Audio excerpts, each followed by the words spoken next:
Humanidades. Hoy la ponente será Mariana Cabrera Vázquez con la crítica literaria ante las humanidades.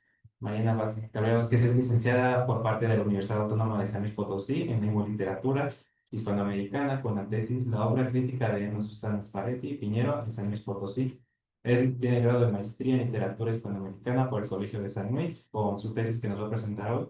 Las operaciones de la crítica literaria durante la instalación de la Facultad de Humanidades en San Luis Potosí, el caso de estilo, Cuadrante de Letras Potosinas y la revista de la Facultad de Humanidades, y actualmente está cursando el Magisterio en Estéticas Americanas por la Pontificia Universidad Católica de Chile. Podemos dar inicio, pero antes sacar un aplauso a la... Pues muchísimas gracias. ¿Cuál es tu nombre?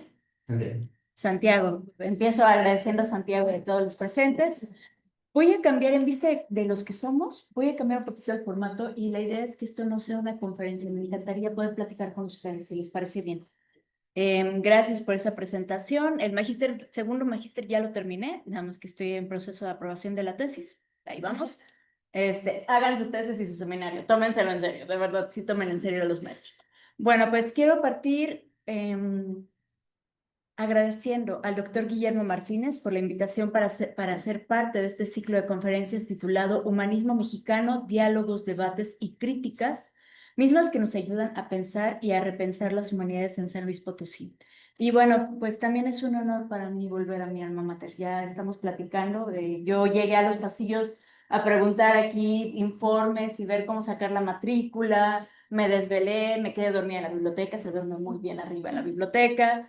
Y pues volver a para interactuar con generaciones jóvenes, generaciones que traen otras ideas, generaciones que están revitalizando a las humanidades y que tienen un desafío bastante fuerte ahora con estos contextos globales, me emociona y me motiva mucho. Así que gracias, chicos. Espero que esto pueda ser muy ameno para ustedes.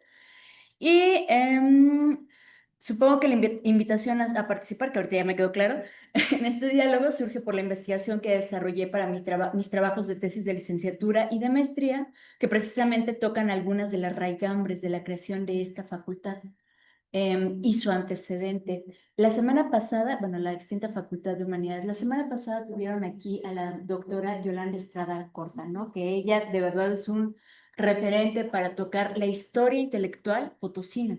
Ella toca, o ella aborda, ahorita voy a hablar un poquito, no voy a hablar de ella, sino realmente es para mí uno de los grandes referentes. Y me enfocaré yo no en la parte histórica, sino en... ok, sí. Mm, ok, no me voy a enfocar en la parte histórica y voy a cortar porque eso está muy largo. Pero el título de mi participación o el título que han propuesto para mi participación es La crítica literaria ante las humanidades, que se compagina con la participación que tendrán en unas semanas posteriores con la maestra Miriam Perales, me imagino. Y bueno, pues va a ser un gusto y un honor ver a Miriam. A Miriam la tengo una estima muy grande. Y para no detener más la sesión, quiero agradecer también al doctor Daniel Zavala Medina, que no pudo estar presente, ya me habló para decirme que tiene una urgencia, pero su generosidad y genuino interés porque yo me titulara en mi época de estudiante de licenciatura fue lo que generó o lo que posibilitó que yo estuviera hoy aquí. Todo esto surge desde una estudiante de licenciatura que egresó, no, ya una egresada, que tenía problemas para terminar la tesis. Así empezó la historia, ¿no? No hallaba cómo, ya estaba súper estresada. Y de repente me habla el doctor Daniel, que era el coordinador de la carrera en ese entonces, y me dice, oye, ¿todavía quieres titularte? Sí, va. Entonces vengo y me dice, pero ven con la mente muy abierta. Yo dije, "Chin", ya me veía yo bailando de botarga o algo así. Yo dije, voy a estar de botarga en las promociones de carrera o algo así. Y no, en realidad lo que él tenía era un hallazgo muy pequeño, muy pequeñito, pero muy afortunado. Él encuentra en los índices de un crítico literario llamado Alatorre, encuentra que se menciona que una autora argentina, una crítica argentina, Susana Esperati Piñero, estuvo aquí en San Luis y dio clases en San Luis, en la Facultad de Humanidades. Esta doctora, además de ser la fundadora de la Facultad de Letras de Sonora, además de ser la que es la fundadora de los estudios sobre Ramón del Valle Inclán y varios estudios literarios, es muy importante para la crítica literaria latinoamericana de mediados del siglo XX y nadie sabía que estuvo en San Luis Potosí. ¿Y qué hizo en San Luis Potosí? Entonces, cuando yo llego al cubículo de Daniel, a quien le tengo una gratitud tremenda, Daniel me empieza a platicar y me dice, oye, ¿sabes qué? A la Torre dice que estuvo aquí y que escribió.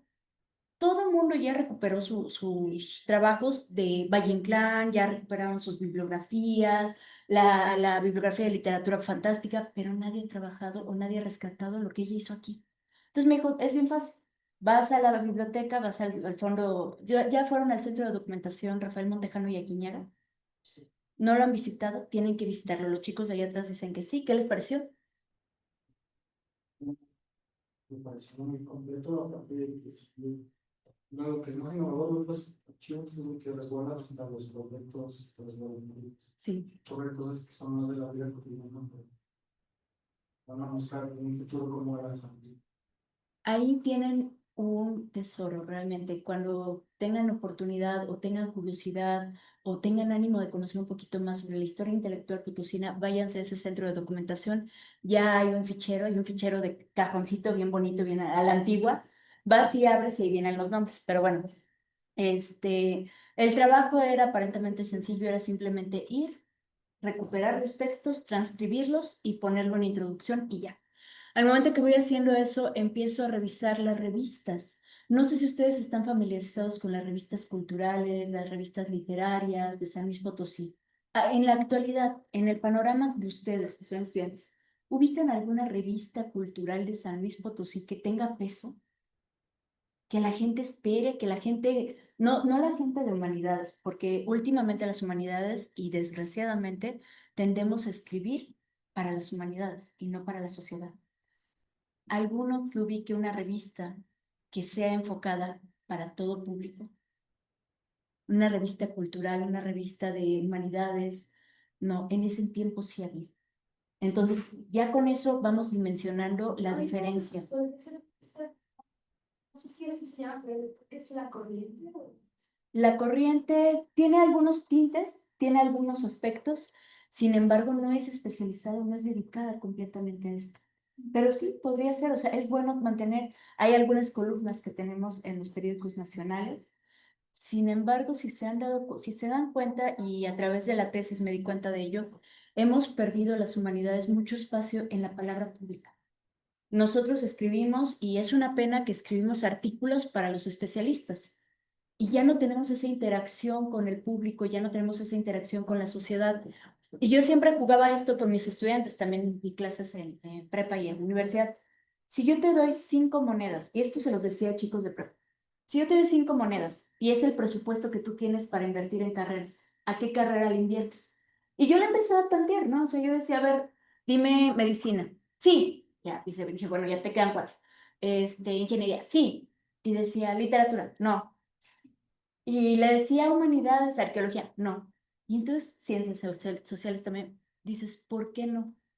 Y la respuesta de todos era, porque no sé para qué sirven. Y es eso, que hemos perdido ese vínculo. Entonces, cuando empiezo a leer en 2014, gracias a esta invitación, empiezo a ver que esas revistas no solo eran un soporte, o no solo era un espacio para el ego, o no solo era un espacio para, ay, yo a mi amigo lo invito, sino que había una serie de operaciones y conexiones ahí un poquito más densas, un poquito más complejas. Bueno, yo terminé de hacer la transcripción. Y les voy a decir algo, hay una parte en mi tesis de licenciatura de la cual yo me arrepiento, se vale, sí, se vale reescribir y se vale decir esto no estaba tan bien, porque yo escribí con base en lo que encontré de la bibliografía potosina. Ustedes son de filosofía, sin embargo, están un poco relacionados. ¿Quiénes son o quiénes se cuenta la historia que son los fundadores de la bibliografía potosina? ¿Alguien un referente de la bibliografía potosina o del rescate bibliográfico potosino? Exacto, Montejano. Tenemos en Alcolzan tenemos la biblioteca Rafael Montejano. En el centro tenemos el Centro de Documentación Rafael Montejano y Aguiñaga. Y bueno, pues uno empieza a escarbar un poco en estas revistas y empieza a hacer una lectura distinta y te das cuenta de que no todo lo que se cuenta es lo que pasó. Y esos trabajos ya empiezas tú a escarbar, es el trabajo detectivesco de quienes hacemos humanidades y de quienes trabajamos contra el tiempo, trabajamos con lo que ya no está, ¿no? Entonces, bueno, a partir de eso y a partir de que trabajaba como becaria de investigación con el doctor Marco Chavarín en el Colegio de San Luis, fue que yo conocí las revistas literarias y aprender a trabajar una revista.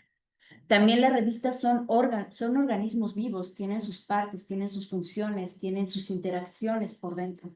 Y cuando empiezas a ver una revista, te das cuenta de que no es solamente un pedacito de papel. Disculpen que no traje mis revistas, pero mi acervo ya está en Morelia, donde actualmente vivo. No es solamente un soporte de papel, sino que la revista te da pistas de algo más. Entonces, bueno, ¿qué surge de todo esto? Hago el rescate del trabajo de Emma Susana Esperati Piñero, pero me quedo con la incógnita de si realmente solo eran textos o qué impacto tuvieron esos textos, a quiénes iban dirigidos, quiénes los leían, con qué otros textos dialogaban, ¿no? Empiezo a hacerme esas preguntas y de ahí surge la propuesta de tesis de maestría, que es la que vamos a platicar un poquito hoy. Les digo, no lo voy a leer a manera de conferencia porque se me hace como muy aburrido, mejor vamos a platicarlo. Y bueno, sobre esto, lo que parecía ser un simple trabajo de recuperación y transcripción de un par de textos dispersos en algunas revistas literarias y culturales de San Luis Potosí, me abrió paso a una serie de trabajos de mayor profundidad al comprender la relevancia del ejercicio de la crítica literaria realizada por determinado grupo en determinado contexto, y bueno, pues esto pasó de ser la información de un índice a las coordenadas del rastro de operación de grupos intelectuales que impactaron el campo cultural potosí. No es solamente, pues un grupo de académicos que me caían bien y que iban a tomar un cafecito y escribían. No, eran gente que estaban dentro de San Luis Potosí, que llegaron por la creación de la Facultad de Humanidades, que ya les habló un poco la maestra, la doctora Yolanda Estrada, pero que al estar aquí, tenemos un marcador. ¿Alguien tiene un plumón que me pueda prestar para mostrárselos gráficamente? Déjenme, déjenme ver si alguien lo olvidó, alguien no lo sabía. Lo que quiero es que lo imaginen un poco más visual.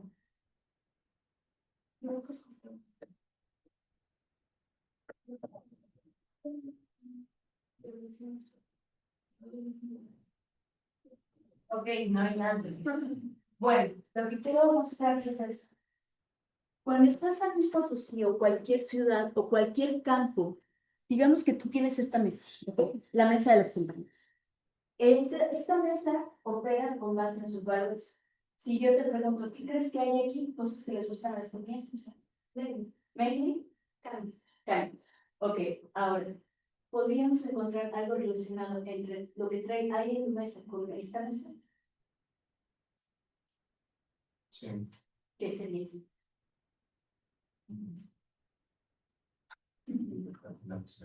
Libreta, lapicero, pero incluso aunque los soportes materiales fueran los mismos, en las conferencias, ¿no? Solo vean así. Aquí hay alguien que les encanta los colores, que tiene plumas de distintos, y estamos los que nunca cargamos lapicero y se nos olvida. Sí, imagínense que ahorita yo dijera, bueno, vamos a hacer alguna dinámica o vamos a hacer un intercambio y ustedes dos se pasan a la mesa de sus compañeras. ¿Seguiría la mesa como está? No. ¿Qué pasa? Lo impacta. Y su sola presencia hace que haya un cambio. Ese cambio es el que estamos viendo aquí en el campo cultural. Lo estoy haciendo de una manera muy burda o muy general, pero lo que pasa es que los valores de la crítica literaria, lo que la crítica literaria asume como literatura, lo que la crítica literaria prefiere como literatura, al momento que llegan estas personas externas, que no son de San Luis Potosí, sino que son un grupo de intelectuales conformados e invitados para la creación de la facultad, esa presencia que es de Ciudad de México, de otros estados y de otros países como Luis Mario Schneider, como Emma Susana Esperati Piñero, y las conexiones que ellos tenían, simbran lo que se lee en San Luis Potosí. Lo cambian, lo modifican. Entonces, si antes la crítica literaria trabajaba mucho en torno a nombres como Manuel Fosotón, ¿ok?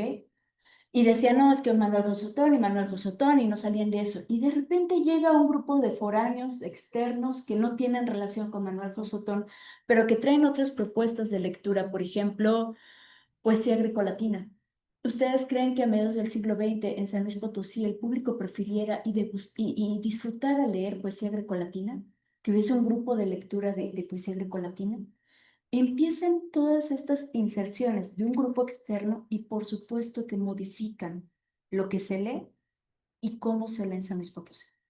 Las funciones de la crítica literaria no es solamente decir, ah, pues está bonito, destruir, o como a veces hacemos que nos perdemos en la forma de algún texto literario, sino que la crítica literaria también la podemos pensar como una propuesta de lectura y como una guía. Es el lector especializado que decide que el no lector especializado o el lector no especializado debe leer, cómo debe leer y qué debería leer. Entonces, si los críticos de la época decían que debíamos leer a Manuel José Otón, los críticos de la época decían que debemos leer la literatura nacional, ¿qué pasa cuando los críticos de la época se empiezan a juntar o chocan? O sea, ¿qué pasaría? ¿Chocaron? ¿Se compaginaron? ¿Intercambiaron? Con estos que venían de fuera, entre ellos a Masusana Esperati Piñero. Los temas que trabaja Masusana Esperati Piñero de repente te sacan de onda porque tiene un texto sobre Quiroga, por ejemplo, en Letras Potosinas, pero también tiene textos de Otón, de Manuel José Otón. Dijo, bueno, estoy aquí, vamos a ver qué hay en la poesía de Otón.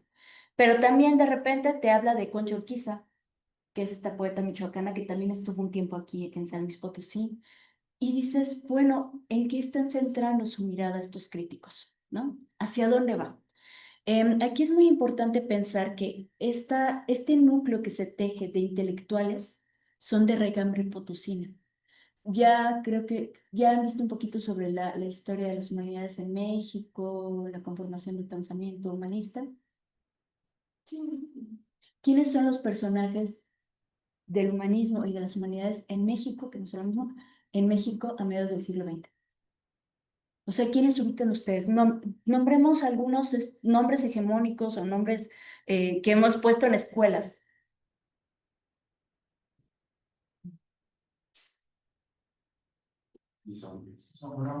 ¿Ok? Vasconcelos, Alfonso Reyes. Leopoldo C. Sí, Leopoldo C. ¿Y qué dirían si les comento que en una exploración de archivo encontré una foto de José Vasconcelos comiendo en la redacción del Sol de San Luis con Montejano y Aguiñaga y el entonces director de la Facultad de Humanidades? ¿Cómo se conecta el pensamiento vasconcelista? ¿Cómo se conecta el pensamiento, la construcción? Hablamos de un tiempo también en el cual se construyen las instituciones mexicanas, ¿no? En el cual las instituciones de educación también se consolidan. Hablamos de un tiempo en el cual se descentralizan las humanidades de Ciudad de México. Antes, para estudiar humanidades, te tienes que ir a Ciudad de México. Y todavía en mis tiempos, hasta que se abrió la facultad, se tenía que ir a México. Un plan o un programa nacional era la descentralización de las humanidades. Todo eso estaba pasando, imagínense. Se descentralizan las humanidades, ¿ok? Hay toda una serie de movimientos de conformación y consolidación de las instituciones mexicanas. Estamos en una etapa posterior, no tan fresca, pero sí posterior a la revolución, en la cual es un afianzamiento de la identidad mexicana todavía, ¿no? La raza cósmica, ahí tenemos esa famosa.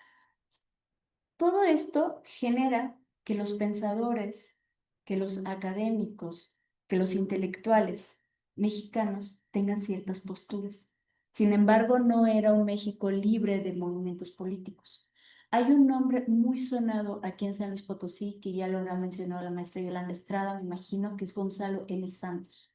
¿Qué sabemos de Gonzalo N. Santos al momento? Ok, por el rostro del compañero es como...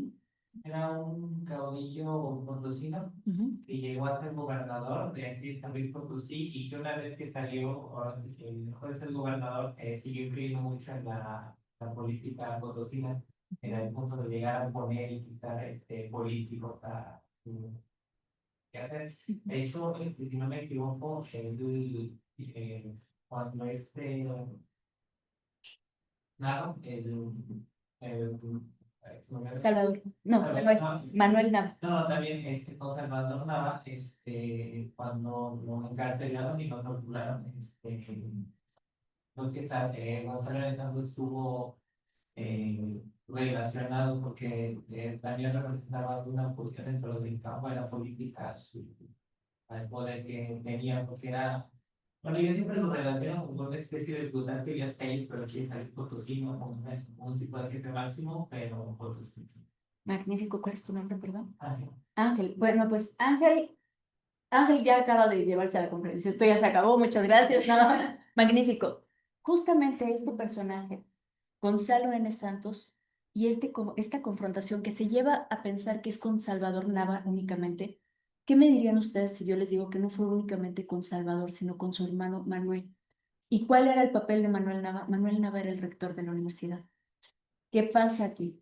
Que al momento que tenemos un personaje que se asume y se presume como que tiene todo este poder de poder decir yo pongo, yo quito, hubo un intento de infiltración política en la Universidad Autónoma, por supuesto. Y fue una época muy álgida, fue una época muy difícil para la universidad, porque precisamente los universitarios tuvieron que hacer frente y cerrar filas para no permitir esa infiltración. Y ahora les va a dar, o espero que les haga sentido que les diga que la única o la comunidad más fuerte que respaldó no solo en lo físico, sino en lo discursivo y por tanto en lo ideológico a Manuel Nava fue la Facultad de Humanidades. La Facultad de Humanidades era entonces, ahora sí que puedo decir, el bastión discursivo e intelectual de esta defensa de la autonomía. Por eso Gonzalo N. Santos tenía este conflicto tanto con este grupo. Hablamos de que los grupos de humanidades siempre, y cuando yo les digo a mis estudiantes, si realmente los de humanidades no servimos o no producimos, como la gente piensa, ¿no? No produces dinero. No somos necesarios en un mundo tecnificado. ¿Por qué las humanidades son las primeras en ser capturadas y silenciadas ante cualquier guerra, ante cualquier dictadura? ¿Por qué las humanidades? Porque somos la parte crítica. Somos la parte que pone el dedo en la llaga, a veces no tan cómoda. Y bueno, pues al existir estos grupos lo que hacen es que no solo existen y ya, tienen una serie de operaciones. Esas operaciones son desde lo intelectual, ampliar sus campos, ampliar sus redes, o también impactar a San Luis Potosí mediante una propuesta y también el crecimiento de las humanidades en San Luis. Lo que este grupo quería y proponía era la socialización del conocimiento en humanidades, no solamente entre especialistas. Ellos sí querían y sí organizaban eventos a la comunidad. Ahí tenemos, por ejemplo, no sé si habían escuchado los jueves literarios que organizaba Bellas Artes. Invitaban a gente, a académicos, a investigadores, a escritores, y platicaban cara a cara con la comunidad, con toda la comunidad sobre algún texto literario, sobre lo que escribieron, y era algo muy rico porque entonces había esta interacción. Estos grupos intelectuales tienen un programa. ¿Cuáles son sus objetivos? ¿Alguna vez han hojeado las revistas, alguna revista literaria, alguna revista? Bueno, aquí traigo mi archivo digital. Déjenme abro a ver cuál de las revistas tengo a la mano. Pero cuando hojeas una revista, fíjate en el primer número y fíjate en la primera página, en las primeras páginas. Ahí toda revista tiene su declaración de principios. ¿Qué es eso? ¿O qué esperamos en una declaración de principios? ¿Para dónde va y qué quiere? ¿No? Y entonces las lees. Estas revistas, les quiero leer la declaración de principios por ejemplo, de estilo.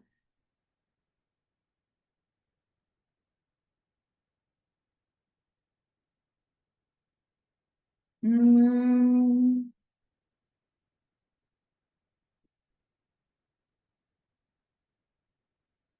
ok, a ver, déjenme ver si tengo aquí la cita. Bueno, no les traigo la de estilo, pero sí les traigo la de la Facultad de Humanidades. Fíjense qué es lo que dice en su primera página la revista de la Facultad de Humanidades. Frente al notorio atraso político y por ende social en que ha vivido casi siempre y vive ahora más que nunca nuestra entidad, en trágica contradicción con su vocación cultural y con sus aspiraciones de mejoramiento social, la universidad comprende bien que es necesario crear un nuevo tipo de universitario. ¿Acaso esté reservada a esta Facultad de Humanidades? Déjenme lo amplío porque estoy medio cegatona. Ahí está. De Humanidades, contribuir a la formación de ese nuevo hombre que tanto reclama nuestras circunstancias, consciente de su dignidad personal, consciente también de todas sus responsabilidades, completamente distinto a ese otro hombre sin destino de necesidad localizada, que aún no acaba de salir de las aulas universitarias y ya está pensando a qué otra cosa se puede dedicar, lo cual casi siempre acontece, que es a lo que vulgarmente llamamos la política, ocupación elemental de abogados y médicos fracasados, profesionistas y de relevo y fuga de toda profesión, y en la cual el universitario termina por abdicar de su misma condición universitaria.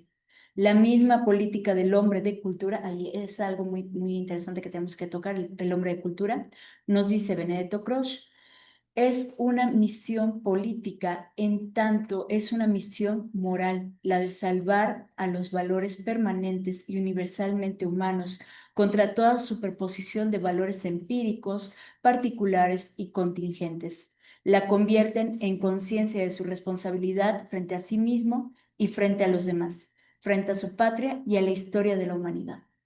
De esto que les acabo de leer, ¿qué desprenden? ¿Cuál era el objetivo de la Facultad de Humanidades en su órgano?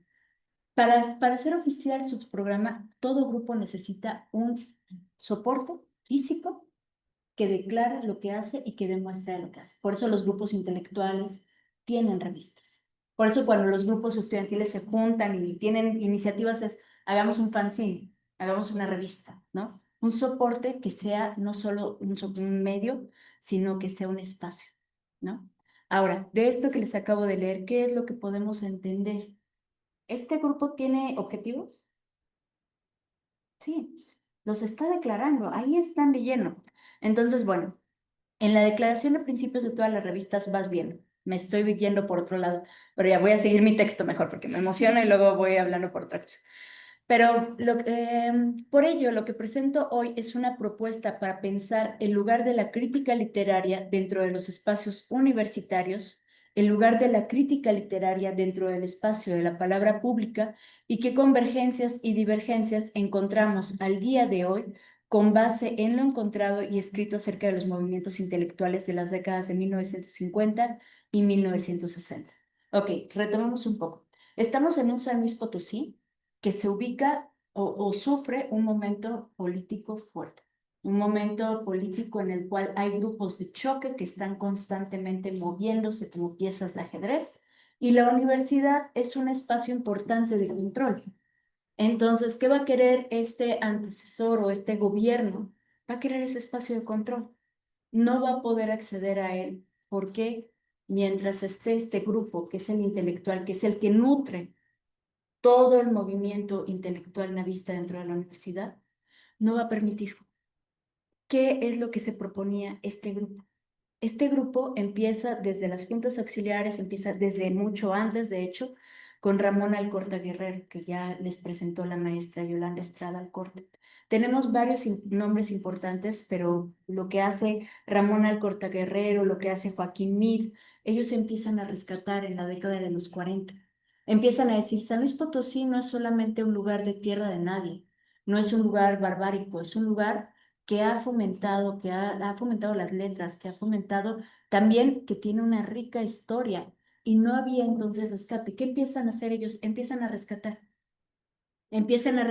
y dicen, estos somos, esta es nuestra identidad. Por ejemplo, Estilo habla mucho de la identidad del potosino, pero se liga también con la identidad del mexicano y si se dan cuenta aquí nos habla mucho de esa visión de nación, ¿no? Esa visión de México que debería ser desde las comunidades. ¿Qué pasa? Tenemos un ambiente con muchos factores que permiten y que posibilitan la creación y la operación de este grupo. Este grupo llega invitado externamente. Las humanidades, si ustedes si me preguntaran, oye, ¿y no había humanidades antes de estos grupos? Sí, sí las había. Pero ahí hay un tema importante, la institucionalización. Antes de esto, estos grupos literarios se reunían en cafecitos o hacían juntas auxiliares. ¿Alguien de ustedes ha ido a el Museo Regional Potosino, a la Biblioteca Manuel Muro? ¿Cómo? No he visto, bueno, Entren, entren chicos, porque ese espacio fue recuperado y creado por este grupo. Ellos lo primero que hicieron con las juntas auxiliares en 1947 fue recuperar los espacios y crear un espacio de memoria, un espacio en el cual pueda reunirse, conservarse, pero también socializarse todo este conocimiento. Las revistas traen su propia directriz, su propio programa, que es el programa del grupo, ¿no? Hay grupos que se juntan y dicen, vamos a hacer un rescate sobre el valor histórico de San Luis Potosí, mostrar que San Luis Potosí es muy importante para México. Pero a lo mejor allá atrás el compañero dice, no, en realidad yo quisiera saber o quiero tratar la filosofía y el pensamiento filosófico en San Luis Potosí, cómo ha operado. ¿Ya han visto eso en clases? ¿Cómo ha trabajado el pensamiento filosófico y cómo se ha movido y cómo ha cambiado el pensamiento de la filosofía aquí en San Luis? ¿Lo han visto? ¿O se lo han preguntado? En caso de que sí, ¿cómo lo podrían rastrear? ¿Cómo podrías conocer? ¿Por un libro de historia? Qué otra manera tenemos de recuperar eso?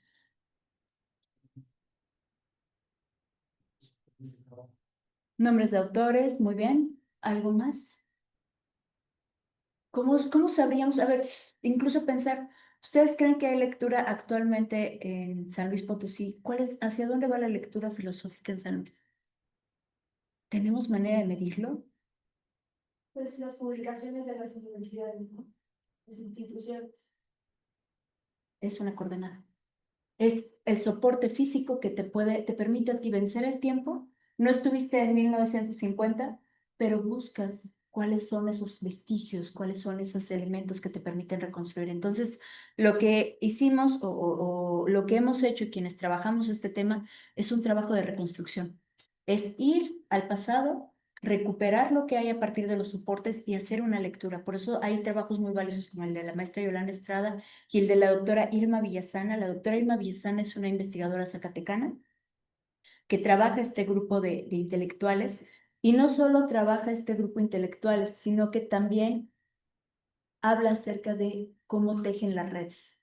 Ustedes como estudiantes ya lo experimentan, tienen colaboraciones. Ya sabes con quién puedes trabajar, con quién puedes intercambiar información. Lo mismo las redes intelectuales. Los grupos intelectuales tienen sus intercambios y tienen sus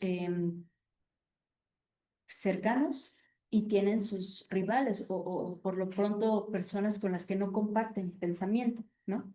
Y bueno, pues una parte de la literatura potosina o de los estudios literarios potosinos se dividió cuando se creó la Facultad de Humanidades. Es algo que casi nadie sabe. Cuando tú te vas a la literatura potosina o a la bibliografía potosina y buscas quién fue quien creó la bibliografía potosina, ¿qué nos enseña? Montejano. Montejano y Peñalos. Nos han permitido, gracias a trabajos como los que he mencionado, nos han permitido darnos cuenta que hay más nombres detrás de ese esfuerzo, ¿no? Está Mid, está Alcorta, eh, incluso está Muro. O sea, hay muchas personas que hicieron posible esto y no solamente dos nombres. Pero bueno, como dicen, los que sobreviven al tiempo son los que pueden también escribir esa parte de la historia. Entonces, quienes sobrevivieron a esa parte, hola, ¿qué tal? Bienvenida. Los que sobrevivieron a esa parte, a ese momento de la historia, son los que escriben y por supuesto, quien parte y reparte se queda con la mejor parte. Es un dicho popular, pero aplica también en la academia. Ok, ¿qué es lo que hice en mi trabajo? Dije, si hay un grupo externo que está llegando a San Luis, que se está instalando y que tiene una razón de ser, no es la tía que vino de visita, tiene una razón de ser, que es la institucionalización de las humanidades. Ya no es solamente grupos amateur o grupos de amiguitos que se juntan en cafés literarios y comparten ideas, sino que hay una institución y no solo es una institución, sino que se une al programa de descentralización de las humanidades. Es un grupo que tiene una tarea muy pesada, que tiene gente muy pesada atrás. Si ustedes van a este archivo que les digo, e incluso el archivo de la USLP, actualmente el archivo de la USLP no te permite el acceso abierto al archivo de creación de la Facultad de Humanidades. No puedes acceder como cualquier documento, tienes que hacer una carta, revisan qué es lo que estás viendo, todo el tiempo que estás consultando hay una persona contigo. No está conservada el acta fundacional de la Facultad de Humanidades. Hay pocos vestigios de la lista de alumnos. ¿Por qué? Si fue significante la Facultad de Humanidades para la autónoma, ¿por qué no hay archivo? ¿O por qué también tanto cuidado en la consulta de archivo? Este grupo que viene traía un propósito muy claro, tenía un respaldo nacional e internacional y por supuesto al momento que llega a San Luis Potosí modifica el campo. Hasta ahí, ¿vamos bien? Sé que de repente divago un poco hacia otros lados, pero ¿vamos bien? Ok. Ahora, ¿qué pasa con la crítica literaria? La crítica literaria yo quería saber cómo lo modifica. O sea, mi pregunta era, bueno, ¿y qué pasa? O sea, ¿de verdad la modifica? ¿O son solo aproximaciones? Que a veces en las humanidades somos muy de decir, la mayoría de los textos, y yo que soy un poco obsesiva con los números, yo decía, ¿cómo que la mayoría? Dime el número. Así que, ¿qué fue lo que hice? Estuve revisando las publicaciones periódicas de la época, revisé la nueva hemerografía, me fui a las hemerotecas y busqué la cantidad total de publicaciones que había en torno a cultura y literatura. De todas esas, convergen en el periodo que estoy señalando, que es 1955, 1955 a 1962, la Facultad de Humanidades existió. Digo, agarro ese periodo, esos pequeños años, y quiero ver qué pasó en San Luis Potosí con la literatura. No solo qué se escribe, sino qué nos proponen leer y qué están haciendo estas personas, cómo están modificando a los lectores potosinos. Una vez que tomo las revistas, ahora se necesita un corpus, ¿no? Y el corpus lo elegí con base en los criterios de textos que hablen sobre literatura, que analicen la literatura, que aborden la literatura. Y de ese corpus está compuesto por 4 revistas en 7 años, la revista Estilo, revista Cuadrante, revista Letras Potosinas y revista de la Facultad de Humanidades. 2 revistas culturales, una revista literaria y una revista académica.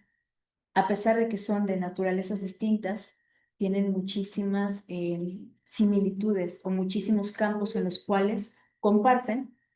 Y de ese texto, o no de ese texto, de esos soportes, extraje 262 textos. Los seleccioné, los transcribí, me persiguieron en el acervo por estar tanto tiempo ahí. Sí, o sea, ya me soñaban, pero los transcribes y entonces ahora sí, una vez que los transcribes, vas a ver de qué hablan. Algunos hablan de Manuel Josotón, la mayoría, y les voy a compartir los porcentajes nada más para que se den una idea. De, ah, aquí los traigo. De todas esas revistas, que ahorita les traigo unas imágenes, se las muestro mejor acá porque no puse la presentación. De todas esas revistas, tengo que un total, aquí está, aquí está, aquí está. ¿Qué era lo que transcribías, perdón? O sea, las revistas. Todos los textos que trataran sobre literatura, los 262 me lo chuté. Sí. Pero tú vas a hacer cómo. Sí, vas y transcribes porque no te dejan sacar fotografía de todas las páginas. Entonces, no, en algunos momentos estaba así como, tomaba fotos y ya después he ido comprando las revistas, pero la verdad es que sí, y al ser revistas que ya no están en circulación, son un poco costosas. Les puedo decir que el Colegio de San Luis, en la Biblioteca Rafael Montejano y Aguiñaga, eso lo aprendí después, pero en la Biblioteca Rafael Montejano y Aguiñaga está toda la revista Estilo, por ejemplo. Y ahí la puedes rastrear. Está Estilo y está Letras Potosinas. La revista de la Facultad de Humanidades solo está en la biblioteca, en el Centro de Documentación Rafael Montejano y Aguiñaga y en el acervo reservado de la UNAM. En el fondo reservado de la UNAM sí te permiten tomar fotografías. En el de aquí de Montejano y Aguiñaga no. Entonces sí tuvo que ser transcribir, pedir algunas, pero lo supe después y lloré amargamente cuando lo supe. En la biblioteca Manuel Muro del Museo Regional están también las revistas de acceso libre.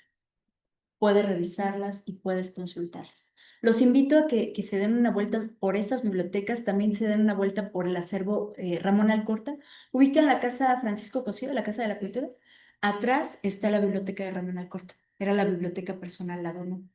Y tiene unas revistas buenísimas. Y hay una revista, si no me equivoco, si no me falla la memoria, creo que es Iris, no, sí, una de esas, pero es una revista de inicios del siglo XX de estudiantes y vienen varios textos de estudiantes de filosofía. Entonces sería muy rico, sería interesante a lo mejor leer, ¿no? ¿Cómo se leía la filosofía entonces? Bueno, de ese corpus, ¿respondí tu pregunta? Sí, claro. De ese corpus abarqué de la revista de la Facultad de Humanidades. El periodo de publicación fue de enero de 1959 a diciembre de 1960. Son 7 números analizados y de ahí extraje solo 42 textos. De la revista Estilo, que vivió de agosto de 1945 a diciembre de 1961, elegí, que cabe dentro de mi periodo a analizar, de enero de 1955 a diciembre de 1961. Los números que tomé o que analicé yo en el corpus son 22, del número 33 al 59 y 60, o sea, era un número conjunto, y los textos que extraje de estilo son 97.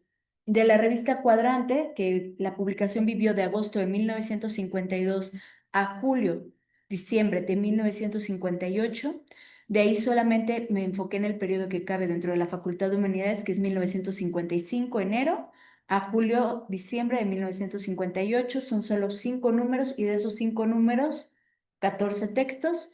Y de Letras Potosinas, que fue la revista más longeva y que sobrevivió al silencio que les vino cuando fracturaron la Facultad de Humanidades.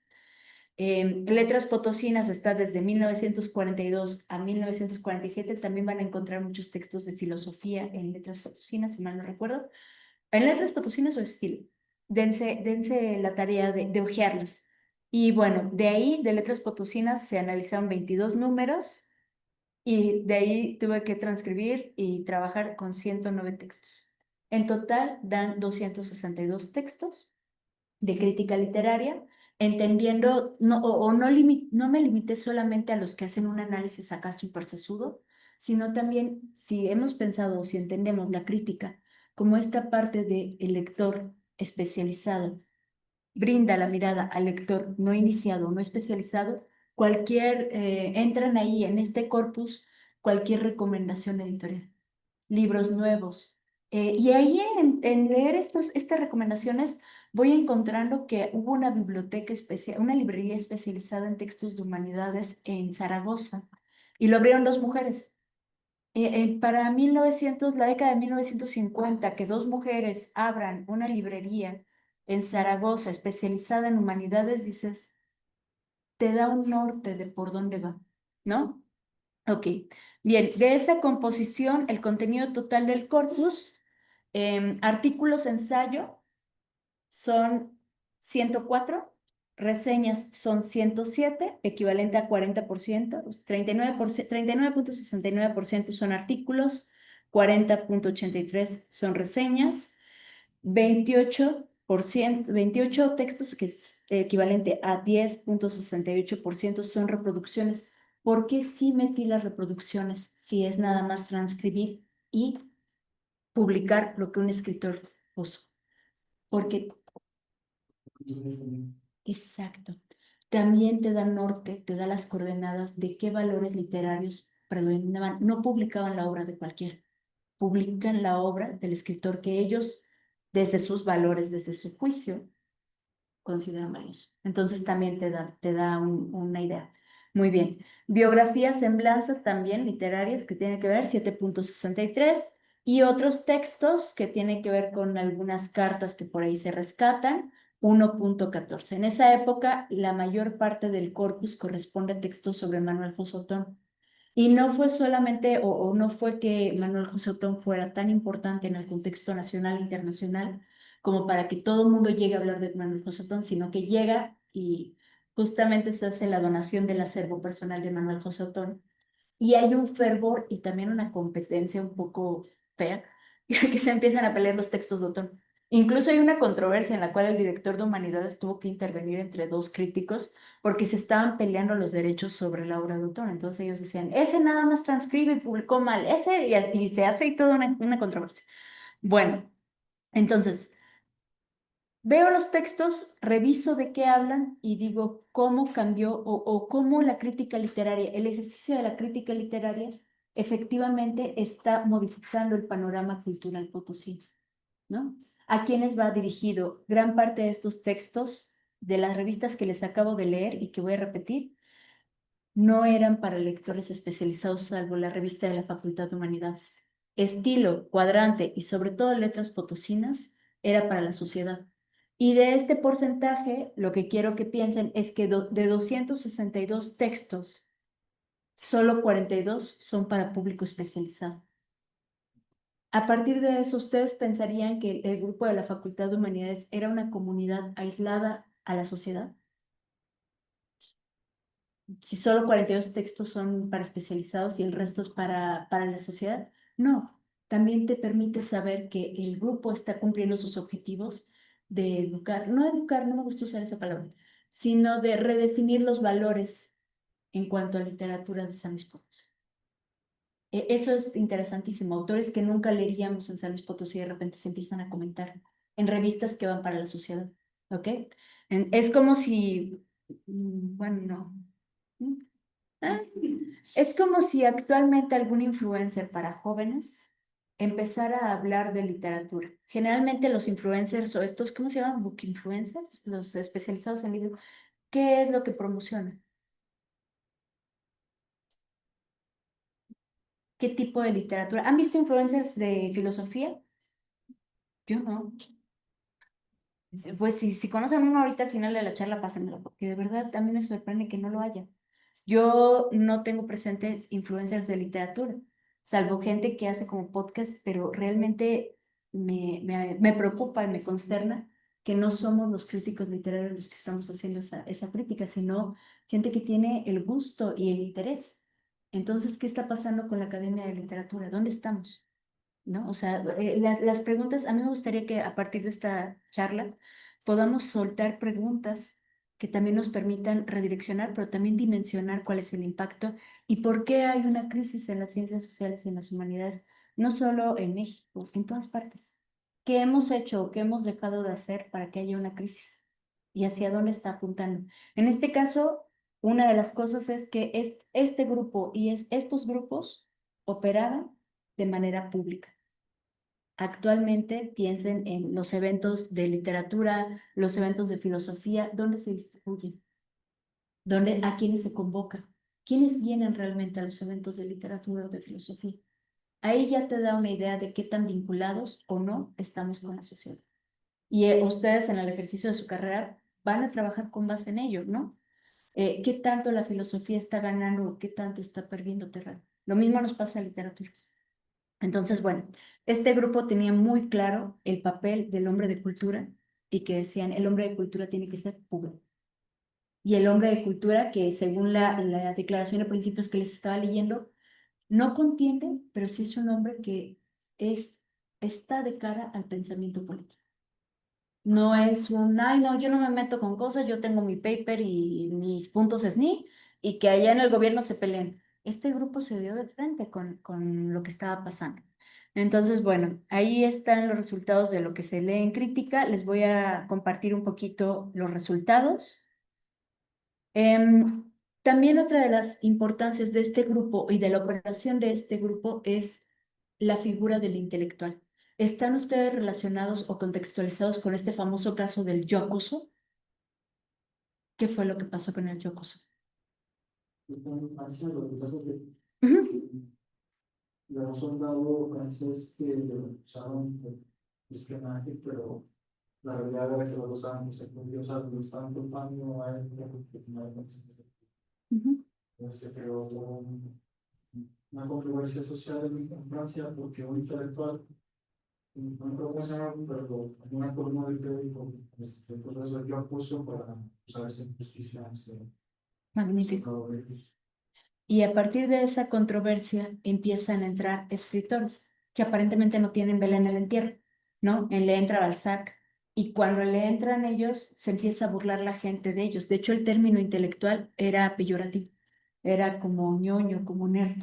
Entonces empieza a salir en los periódicos en Francia, finales del 19, empieza a salir este término de el intelectual como la persona ñoña, no ñoña, nerd, que es, ay, mira, tú quítate, tú no sabes nada de política.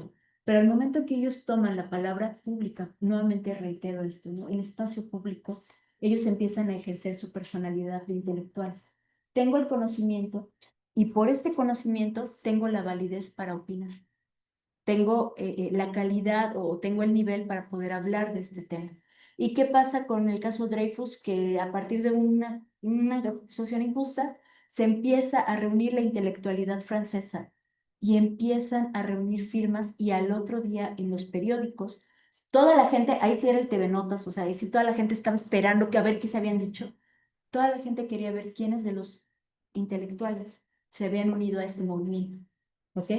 Es muy importante que a partir de entonces podamos pensar al intelectual como una figura pública y los intelectuales de San Luis Potosí cumplían con esa figura, con esa descripción. Eran personas públicas. Entonces, bueno, aquí, ¿qué pasa cuando cierra la revista cuando cierra la Facultad de Humanidades? Todos los órganos y todos los soportes colapsan. La revista de la facultad, Cuadrante ya desaparece un poco antes, empiezan a tambalear porque ya no hay contenidos. Y cuando ya no hay contenidos y cuando ya no hay operación, entonces ya no hay una propuesta. Y San Luis Potosí pasa años terribles sin humanidades. ¿Cuántos años tardó en que se volviera a abrir una facultad de Ciencias Sociales y Humanidades en San Luis Potosí después de su cierre? Generaciones enteras. Y entonces, ¿qué tipo de sociedad teníamos sin esta parte pensante o esta parte crítica? Una sociedad un tanto sometida a lo discursivo. Ahora, em, les voy a leer un poquito sobre lo que dice Beatriz Arlo, sobre intelectuales y revistas. Las revistas, dirigidas habitualmente por un colectivo, informan sobre las costumbres intelectuales de un periodo, sobre las relaciones de fuerza, poder y prestigio en el campo de cultura, relaciones y costumbres. No son solo, por ejemplo, no sé si conocen a Marcel Proust, el autor de En busca del tiempo perdido, esta obra maestra de la literatura francesa. Marcel Proust iba a los conciertos y él escribía una carta pública y la publicaba en el periódico y le decía al director de ópera o de cámara, le decía, ¿sabes qué? Me pareció esto, estuvo mal, pero había una actuación pública. Entonces la gente podía ver cuál era el papel y qué función tenía, cuál era la opinión. Ahorita, ¿quién de las personas de humanidades escribe de manera pública? Que diga a la gente que esté esperando. ¿Les puede sonar a lo mejor Villoro? ¿Poniatowska? ¿Contemporáneos de ustedes? ¿Contemporáneos míos? Hemos perdido un espacio. Siento que a lo mejor estos influencers que comparten, pues sí, como una mirada crítica o que estudian filosofía, que luego hacen como conferencias, siento que eso se podría tratar un poco, ¿no? Sería bueno, y es una propuesta, y es un intento justamente de tener esta aparición, ¿no? Creo que es muy bueno eso. Ahora, sobre los resultados de este estudio, de esta investigación, de hacer el corpus, ¿qué es lo que puedo decir que aprendí o qué es lo que puedo decir que obtuve? Que hago una invitación. Porque al leer también puedes leer, cuando vayas o te acerques a una revista, acércate a los índices, ve quiénes están. Y también ve en qué otras revistas, que es otra parte del trabajo que hice, crucé los índices y vi quiénes convivían y quiénes no convivían en el mismo espacio. ¿Qué autores están a favor de la propuesta de una revista y qué autores no están a favor? Y no, como no convergen en lo ideológico, no publican en esa revista. Ahí hay una serie de operaciones muy ricas que no se quedan en San Luis Potosí, porque les puedo decir que encontré que hay similitudes y hay diálogos entre la revista de la Facultad de Humanidades con las revistas de Buenos Aires, con las revistas, hay una revista de Massachusetts, una revista de una universidad estadounidense, donde hay un académico que manda un texto para publicarse aquí. Esas interacciones, esas redes, lo que se llama redes intelectuales, te permiten ver también en qué parte del mapa están situando la operación de estos grupos a San Luis Potosí. Si San Luis Potosí realmente está interactuando con las intelectualidades de México, del resto de México, o con qué otras intelectualidades, y se van a sorprender, pero hubo mucha interacción con las personas que eran exiliadas por temas políticos de España y de Argentina.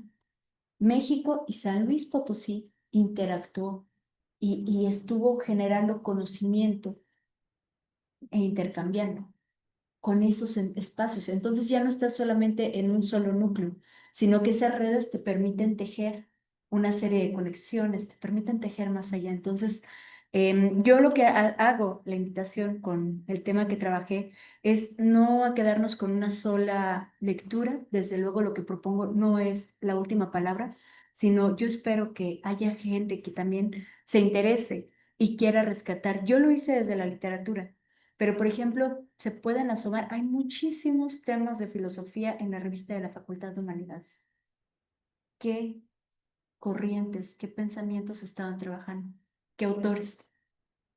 Si te lo preguntas y dices, a comparación de lo que leemos ahora, ¿cuál es la diferencia en los programas, a lo mejor? ¿No? Hay todavía mucho que reescribir y mucho que redescubrir. Si es una lucha contra el tiempo, por ejemplo, Julián Herbert lo dice en su novela La Casa del Dolor Ajeno, que se la recomiendo, buenísima, que él hace un trabajo casi casi detectivesco, porque él va cruzando los umbrales. No, esa novela es de otra cosa, no tiene nada que ver, pero hacer esta clase de ejercicios implica que no te cases con lo que dice un único soporte. Lo que decía al inicio de la charla es que en mi tesis de licenciatura, al final, cuando estoy dando los agradecimientos y las conclusiones, pongo que estoy muy emocionada porque estoy redactando esto en la biblioteca que ellos fundaron. Y resulta que no era esa biblioteca. Pero me fui con la finta porque lo leí en uno de los textos posteriores. Lo que se escribió posterior al cierre de la Facultad de Humanidades no converge del todo o no coincide del todo con lo que hay dentro de las revistas. Cuando lees las revistas, lees los índices, lees los patrocinadores, lees quiénes les daban dinero. También otra cosa muy rica y que ahorita no alcanzaría a hablar de ello es quiénes financiaban eso. Porque una revista es cara, muy cara. ¿Quiénes lo pagan? ¿Y por qué lo pagarían? O sea, si yo tuviera una tienda de abarrotes y me llega un estudiante de literatura, oye, ayúdanos a pagar una revista, ¿le doy dinero? Y que haya tantos patrocinadores en estilo también es un síntoma o un indicio de que San Luis sí apostaba por esto. Todos esos datos pequeños que parecen niños son coordenadas, que al final te ayudan a ir revelando, que te ayudan a ir descomponiendo y te ayudan a ir, o más bien, te ayudan o posibilitan, abren la puerta a una reescritura. Y creo que en las humanidades tenemos que hacer mucho este ejercicio a veces de reescritura, ¿no? Constantemente. Y bueno, pues quiero agradecerles, chicos, por la presencia, por esta escucha, por su oído amable, y quiero ver si alguno tiene alguna duda, o si quedó claro, o si... Adelante. Yo ya hablé una hora. Ahora les toca a ustedes. Podemos dar inicio con la ronda de preguntas. Darles otro aplauso. Igual si alguien en línea tiene una duda, puede poner su micrófono. Yo ya se encuentra el doctor Guillermo Martín. Igual no sé si... Bueno, no Ahí sé está. si me alcanzo a escuchar. Denos un segundo y le subo más. A ver, la pantalla. Ven, mi generación no es tan tecnológica. A ver, ¿ya? Ahí no sé si me escuchen. No, es que le puedo subir. Y después quien use el salón se va a hacer. Ok, ¿otra vez? Hola, hola. No, ¿alguien ¿No me sabe cómo escucho? podemos conectar audio? Se escucha en la computadora, pero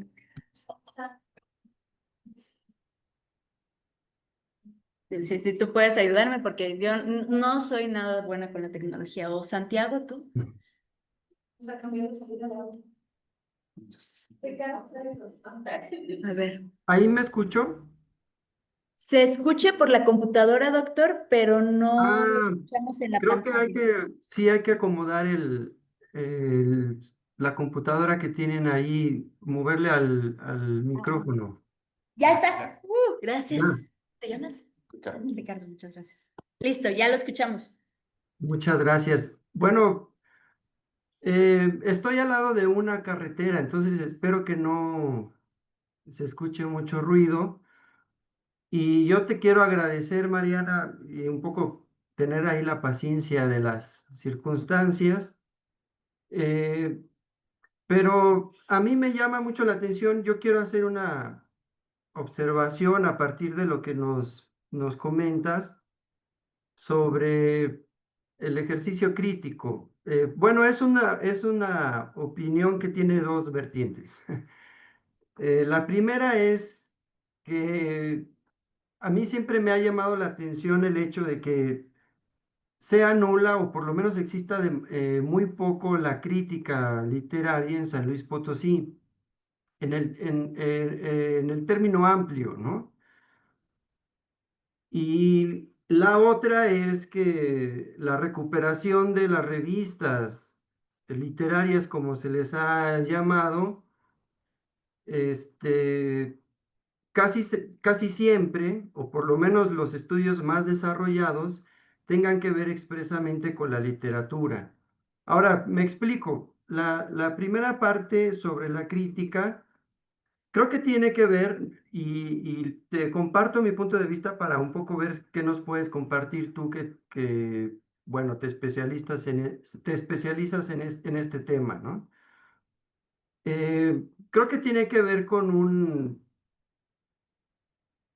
ambiente universitario, un poco que no es proclive al ejercicio crítico, ¿no? Yo pienso que es eso. O sea, yo pienso que hay una especie de rechazo al ejercicio crítico, que para mí eso es gravísimo en la universidad.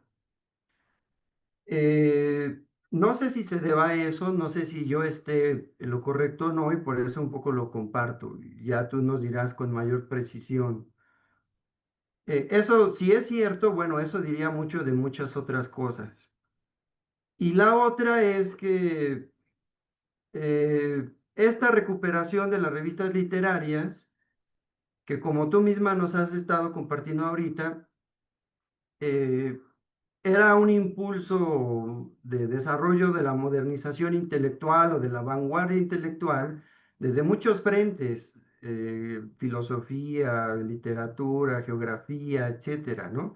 Y a mí me llama mucho la atención que la recuperación de estas revistas sea por gente que se especializa en literatura y enfocado, obviamente, en una primera instancia a los textos sobre crítica literaria o sobre literatura propiamente, ¿no?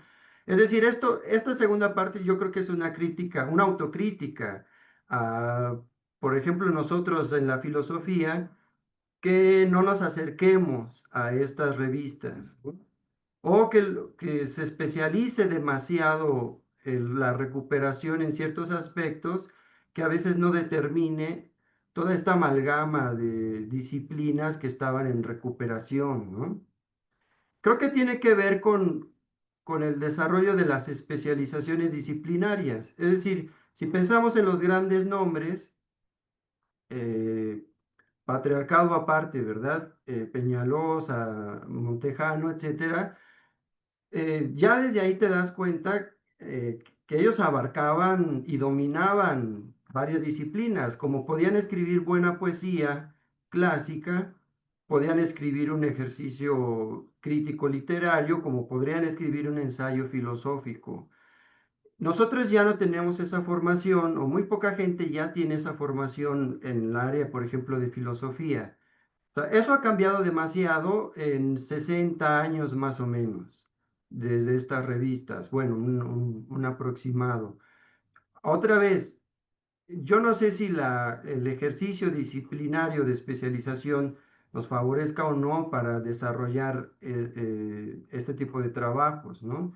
Lo de que se hacía, se hacía. Ahora, es, es hiper especializados, para acercarnos a esas revistas, creo que ahí hay un problema, que es otro tipo de humanidades a la que estamos acudiendo a esas revistas. No sé si tú te has topado con esto, si lo compartas o pienses que esto a lo mejor es un problema de a gratis, ¿no?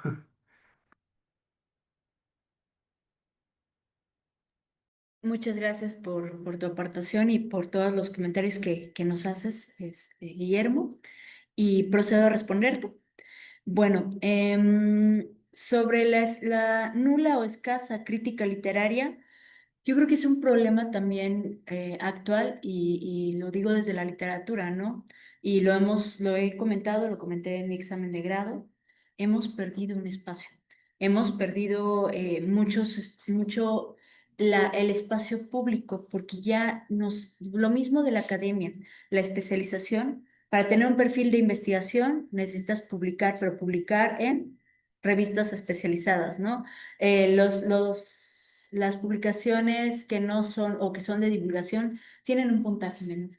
Entonces, también la misma construcción de la academia con base en puntos, con base en méritos, nos ha obligado a nosotros en la academia a alejarnos de la sociedad y no por voluntad, no por desinterés, sino porque realmente el currículo del investigador actual, que es muy diferente al que mencionas completamente, Guillermo, es totalmente diferente. Antes no tenían que cumplir todos esos puntos y ahora tienes que hacer la publicación, y si quieres entrar al posgrado, tienes que tener tantas ponencias y si tienes que, y todos esos espacios que le dan mayor valor son los espacios, como bien dices, especializados, que nos anulan también.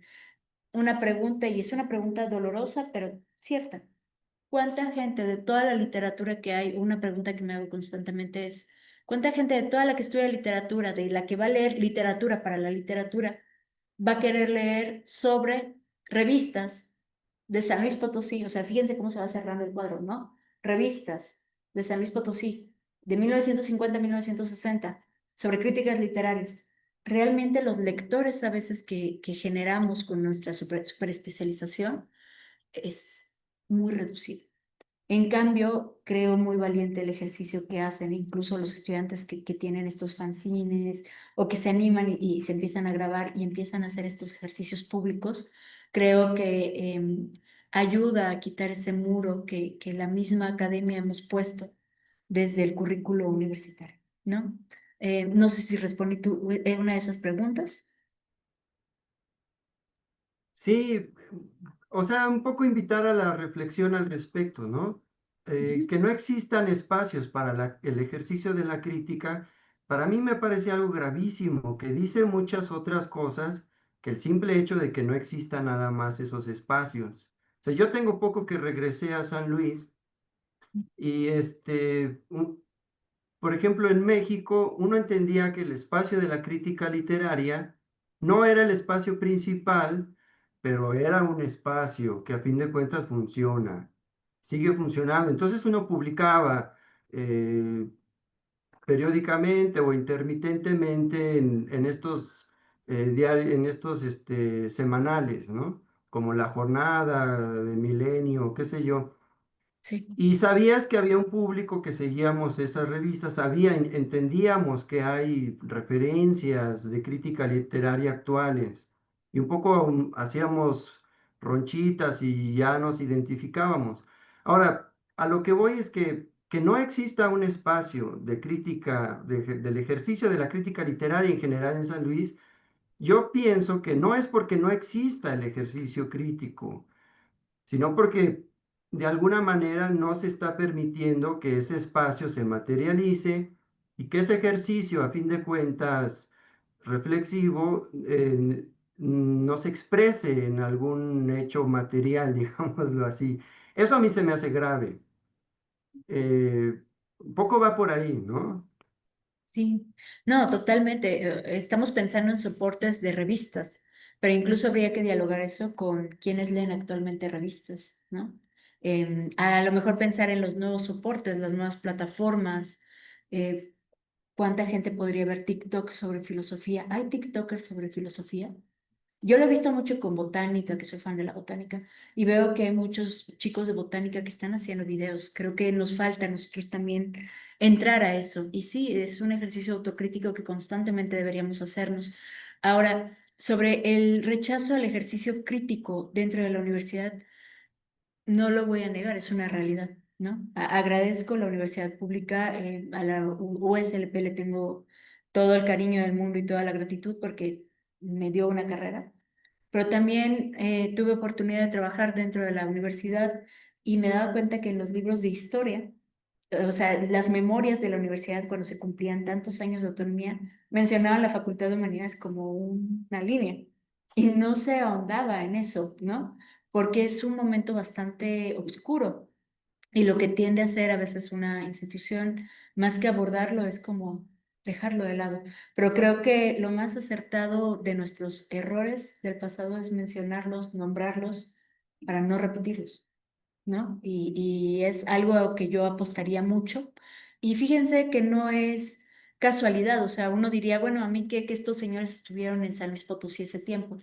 Después de que desaparecen, porque fue una desaparición muy violenta, muy agresiva, no sé si ya lo tocaron la semana pasada, no tuve el gusto de escuchar a la doctora Estrada, pero la he leído y es maravillosa, y la conozco como persona y es una maravillosa persona, pero que hayan decidido cerrar la Facultad de Humanidades mientras estaban en clases, que lo hayan hecho en la librería y no en la sala de consejo, que lo hayan decidido así al vapor y que con menos firmas de las que se necesitaba hayan dicho se cierra.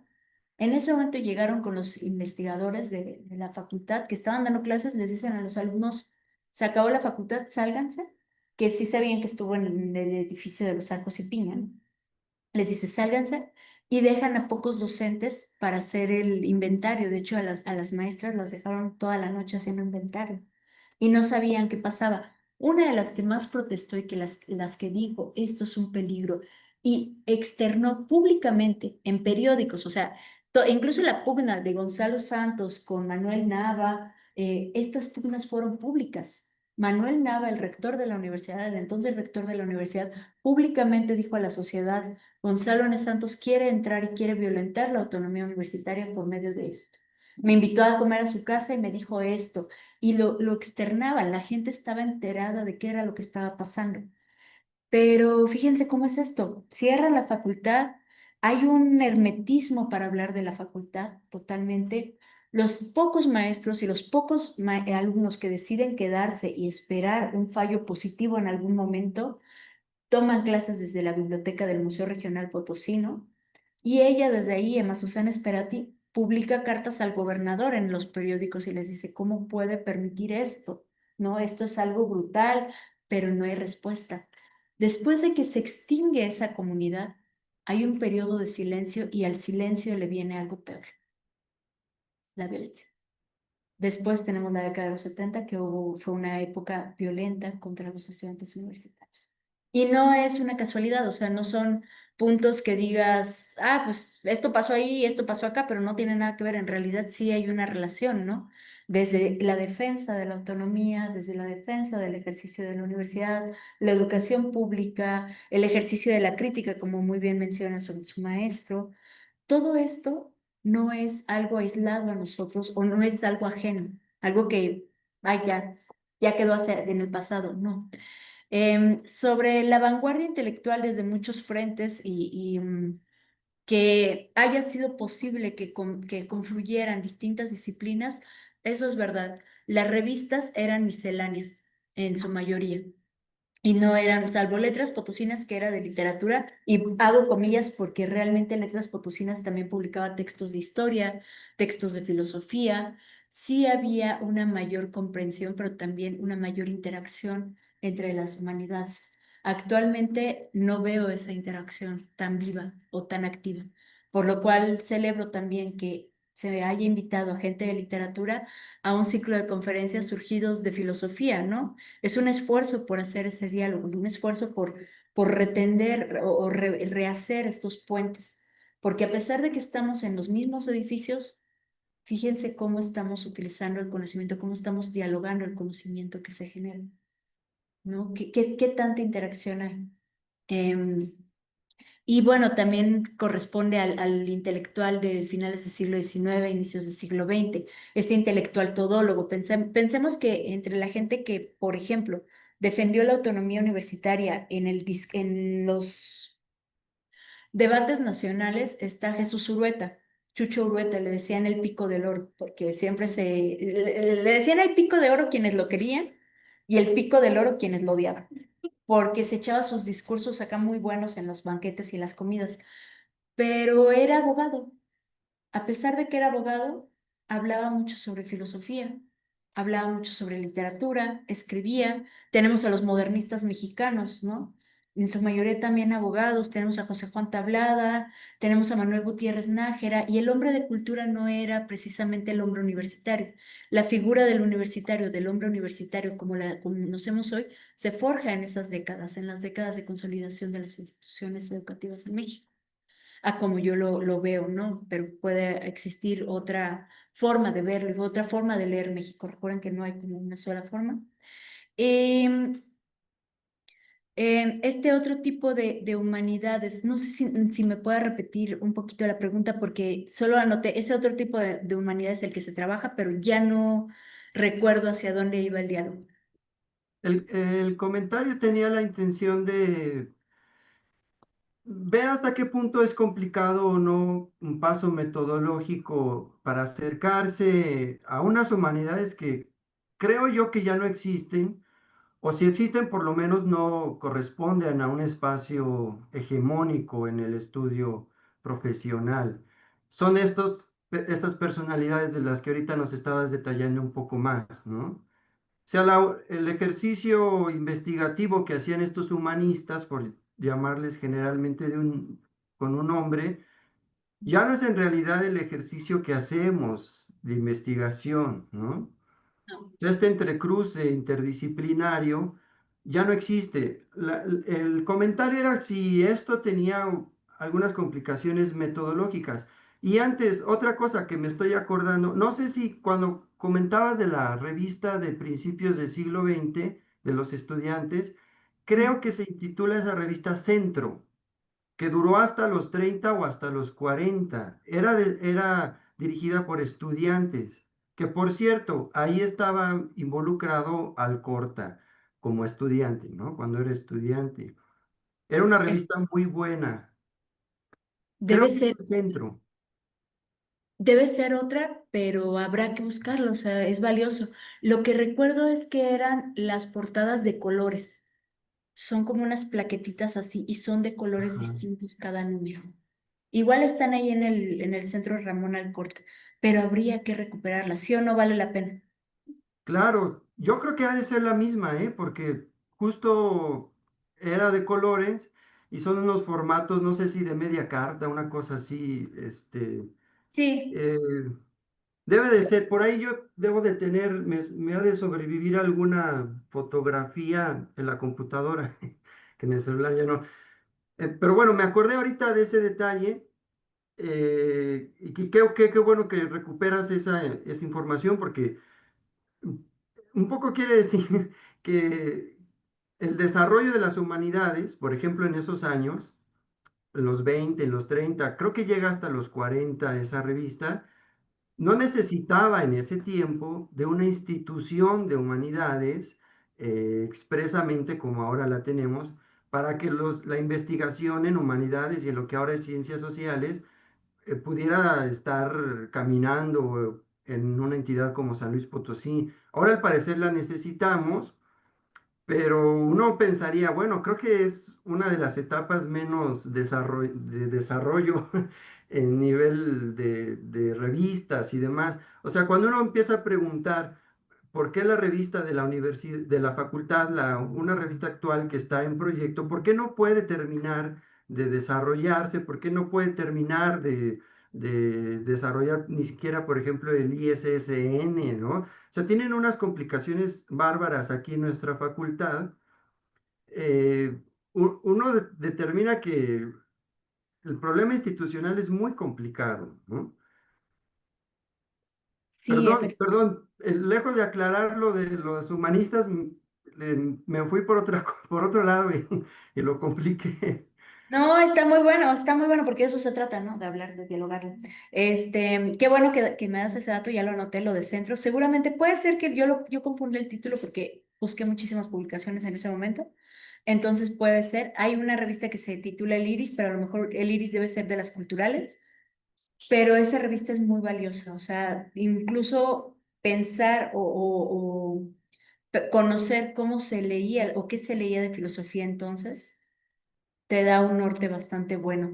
Ahora, sobre lo que hablas acerca de estas personas, creo que ahí voy a entrar quizá un poco en contradicción conmigo misma, de que si bien los de humanidades no estamos tanto en la vida pública, sí hay algunas personas y algunas figuras que me ha gustado bastante que están interactuando con la escena pública. Por ejemplo, hay un libro que sacaron cuando fue la pandemia, que se llama Sopa de Swan, de este lugar de donde vino la pandemia, Sopa de Swan, y es un libro amarillo y viene el murciélago. Y reunieron a todos los filósofos contemporáneos para escribir, o sea, a mí me gustó la idea porque eran filósofos escribiendo sobre un tema que compete a la medicina y a la salud pública, que es una pandemia. Sin embargo, ponen el dedo en la llaga sobre muchas de las políticas actuales que llevan los gobiernos y los estados en salud que propiciaron la pandemia y que también no resistieron a la pandemia. Hay un texto muy bueno que les recomiendo muchísimo que se llama Me olvido de todo menos de mi cuerpo, de Alia Trabuco. Lo escribió en la revista Anfibia y justamente en ese texto, Alia Trabuco, que es una literata chilena, se cuestiona desde la experiencia personal cómo es vivir la enfermedad, pero mientras está ella delirando, mientras ella está sufriendo los dolores y todo, también habla acerca de cómo los estados decidieron, porque fue una decisión, qué vidas salvar y qué vidas no. O sea, es algo muy fuerte y empieza y empieza a meter eso con pensamiento como el de Judith Butler. Otro que estoy pensando que es un crítico literario que ha tomado mucho espacio en la palabra pública y que aparece mucho constantemente en CNN es Osvaldo Zavala, que es mexicano, por cierto. Osvaldo Zavala, él tiene una propuesta desde la literatura y desde el análisis del discurso, y su propuesta es muy descabezada. Ya tuvimos nosotros una discusión fuerte y acalorada en la Universidad de Chile, pero él propone que el narco no existe, que el narcotráfico es una construcción discursiva formada en patrones de pensamiento de Estados Unidos. Arriesgado, sí, a mí me parece muy arriesgado pensarlo, pero puedo decir que es de los académicos que está ahorita en el espacio público generando estos debates, generando estas disertaciones y que la gente ubica, ¿no? O sea, es más fácil que uno vea CNN que de repente vayas a un coloquio de literatura, ¿no? Es verdad. Pero bueno, yo agradezco este espacio, la verdad es que es muy generoso y creo que siempre es bueno y siempre es sano hacer reflexiones que nos permitan abrir la posibilidad a pensar y entender, dimensionarnos, ¿no? Cuando yo estaba redactando, cuando redactaba los textos en la maestría, siempre me preguntaba, ¿qué espacio va a venir a ocupar este texto? Más allá de cumplir con el currículum, más allá de cumplir con lo que te piden los perfiles, realmente, ¿qué espacio están ocupando las producciones actuales de la academia y qué impacto están teniendo? ¿Es medible? ¿Hay gente que se dedica a medirlo? Sí. ¿No? Hay diálogos o hay colaboraciones de las humanidades y de las ciencias sociales con nuestro contexto actual, sí.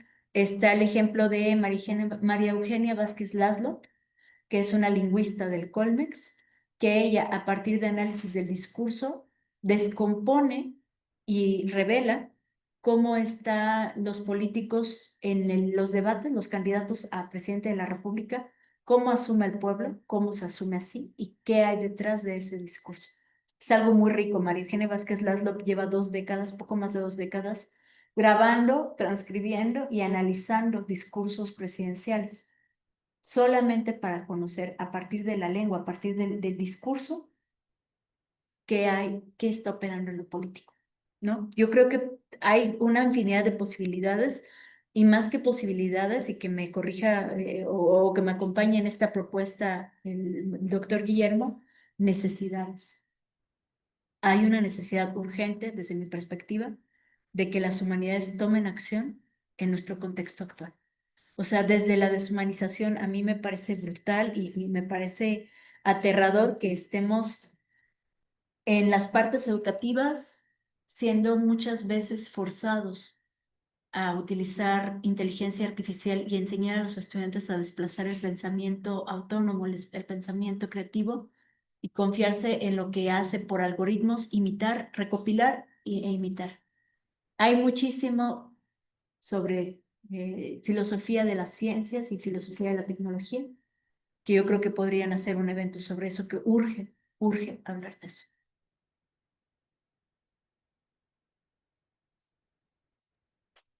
Bueno, no sé si alguien más quiere hablar o...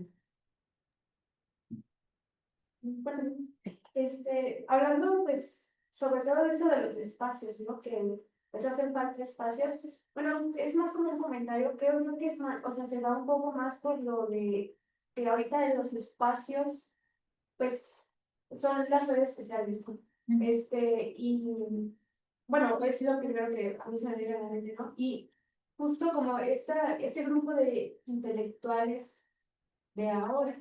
O sea, como que ven muy por debajo de las redes sociales, ¿no? Y justo, pues también, por ejemplo, los influencers que comparten filosofía que yo veo, o sea, sí comentan mucho esto de que, pues, o sea, se puede volver como un rango de burla por estar en redes sociales, por hacer un TikTok.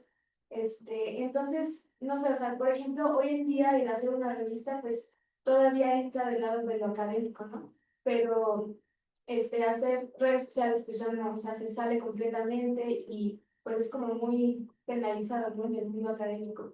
Entonces, yo creo que también por eso, pues faltan espacios, ¿no? Oye, a lo mejor no sería que faltaran espacios, sino como que el miedo de crear esos espacios, o sea, el preferir quedarse en silencio para no ser blanco de críticas de otros espacios, ¿no?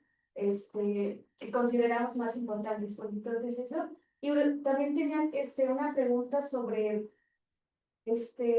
en tu tesis mencionas sobre la identidad potosina, más o menos, ¿no? Que es lo que justo hace que muchos, bueno, que intelectuales de Ciudad de México e intelectuales que residen en San Luis Potosí, eso hace que se junten y que creen muchas revistas y que creen la Facultad de Humanidades, ¿no? También, a pesar de que unos tengan unas posturas y otros tengan otras, como que todos van como con la misma finalidad de crear hombres de cultura, ¿no? Y no sé, o sea, me gustaría saber como cuál es, o sea, cómo entiendes tú la identidad potosina y bueno, y también, por ejemplo, esta identidad potosina pues se ve como, o sea, la política como que la rompe, ¿no? O sea, justo por el cierre de la Facultad de Humanidades un poco. Bueno, eso es más o menos lo que entiendo. Entonces, también parte de mi pregunta sería, hoy en día, ¿tú cómo verías una identidad potosina? Si existe, si no existe, y claro, Ok, bueno, pues muchas gracias. Un poco compleja la pregunta, muy buena. Realmente si pensamos en el término identidad, abarca bastantes cosas, ¿no? Lo que los grupos de entonces, y justamente ahorita mientras decías eso, estaba tratando de buscarte la declaración de principios de estilo, que estilo es la que más habla acerca de la identidad y la identidad mexicana.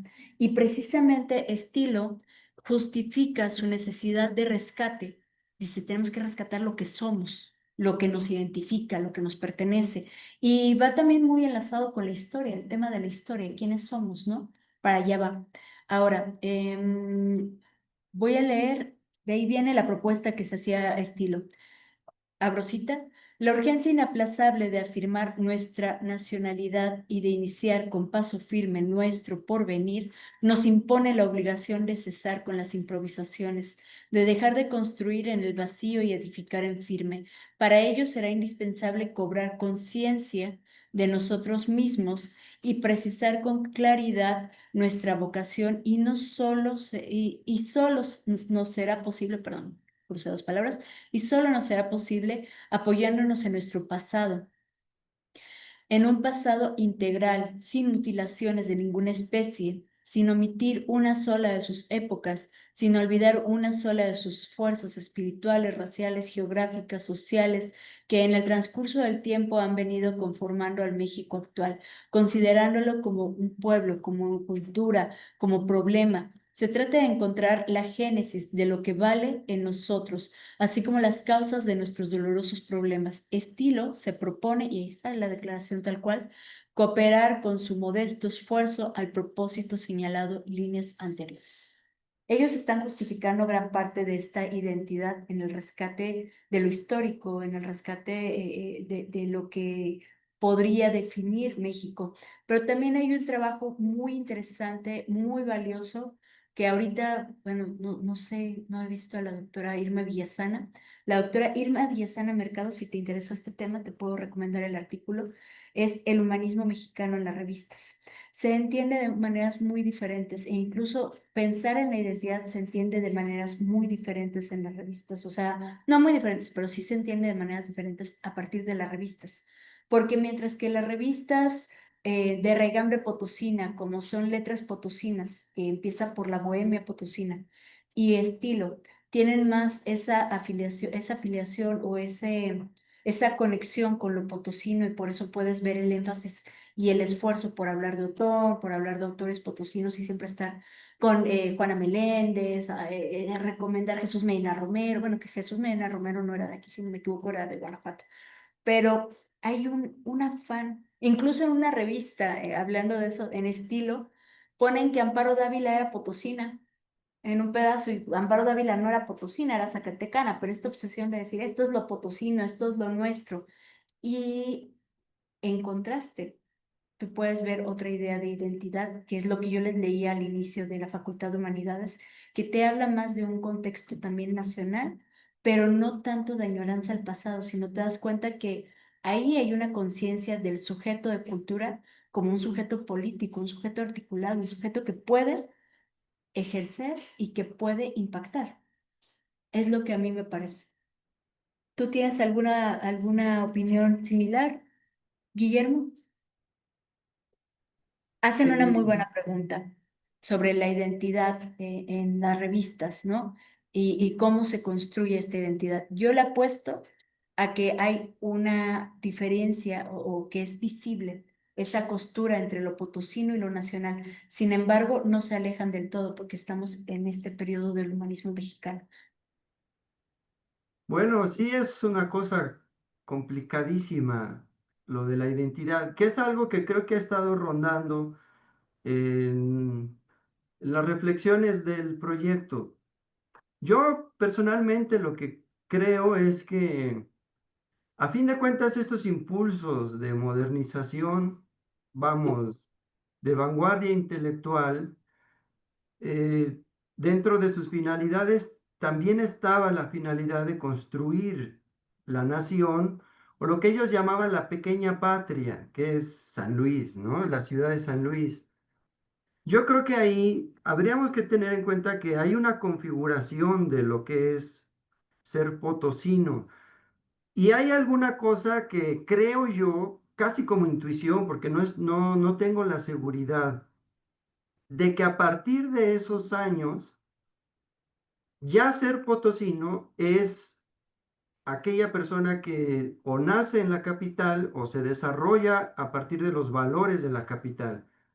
Porque ahora todavía funciona esta idea de que si quien no nace en la ciudad se salva un poco de ser sangrón, por así decirlo, y antes de decir yo soy potosino, dice yo nací en, no sé, en charcas, en valles, entonces yo soy de mi lugar, nada más que me obligaron las circunstancias a llegar a la ciudad, ¿no? Eh, yo creo que eso se construye en esos años. Tal vez me equivoque, no sé, pero yo tengo la intuición de que eso se construye y que los grandes culpables son nuestros grandes humanistas. O sea, por ejemplo, lo de Sperati a mí me parece que es algo muy interesante porque, claro, ella viene a desarrollar conocimiento reflexivo, intelectual de primera línea. Yo no sé si ella insiste, por ejemplo, tanto en la identidad potosina como lo insisten nuestros padrecitos y demás. Yo creo que ahí ellos le están haciendo un favor al Estado y que sí tendríamos que hacernos esta pregunta que me parece haber escuchado a Candy, si no, bueno, quien haya Sí. sido, habríamos que sostener la pregunta sobre cuál es la intención de insistir en esta identidad, si realmente existe una esencialidad de la potosinidad o es un constructo que le hace un favor al Estado a fin de cuentas, ¿no?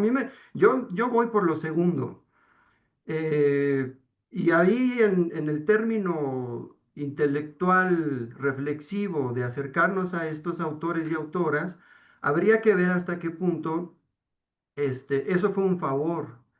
A lo mejor por eso también podían subsistir estas revistas. ¿Quién sabe, no? O sea, yo creo que ahí habría que ya la respuesta particularizarla con un poquito más de detenimiento, pero yo iría por ahí. O sea, yo pienso que fue un favor al Estado potosino.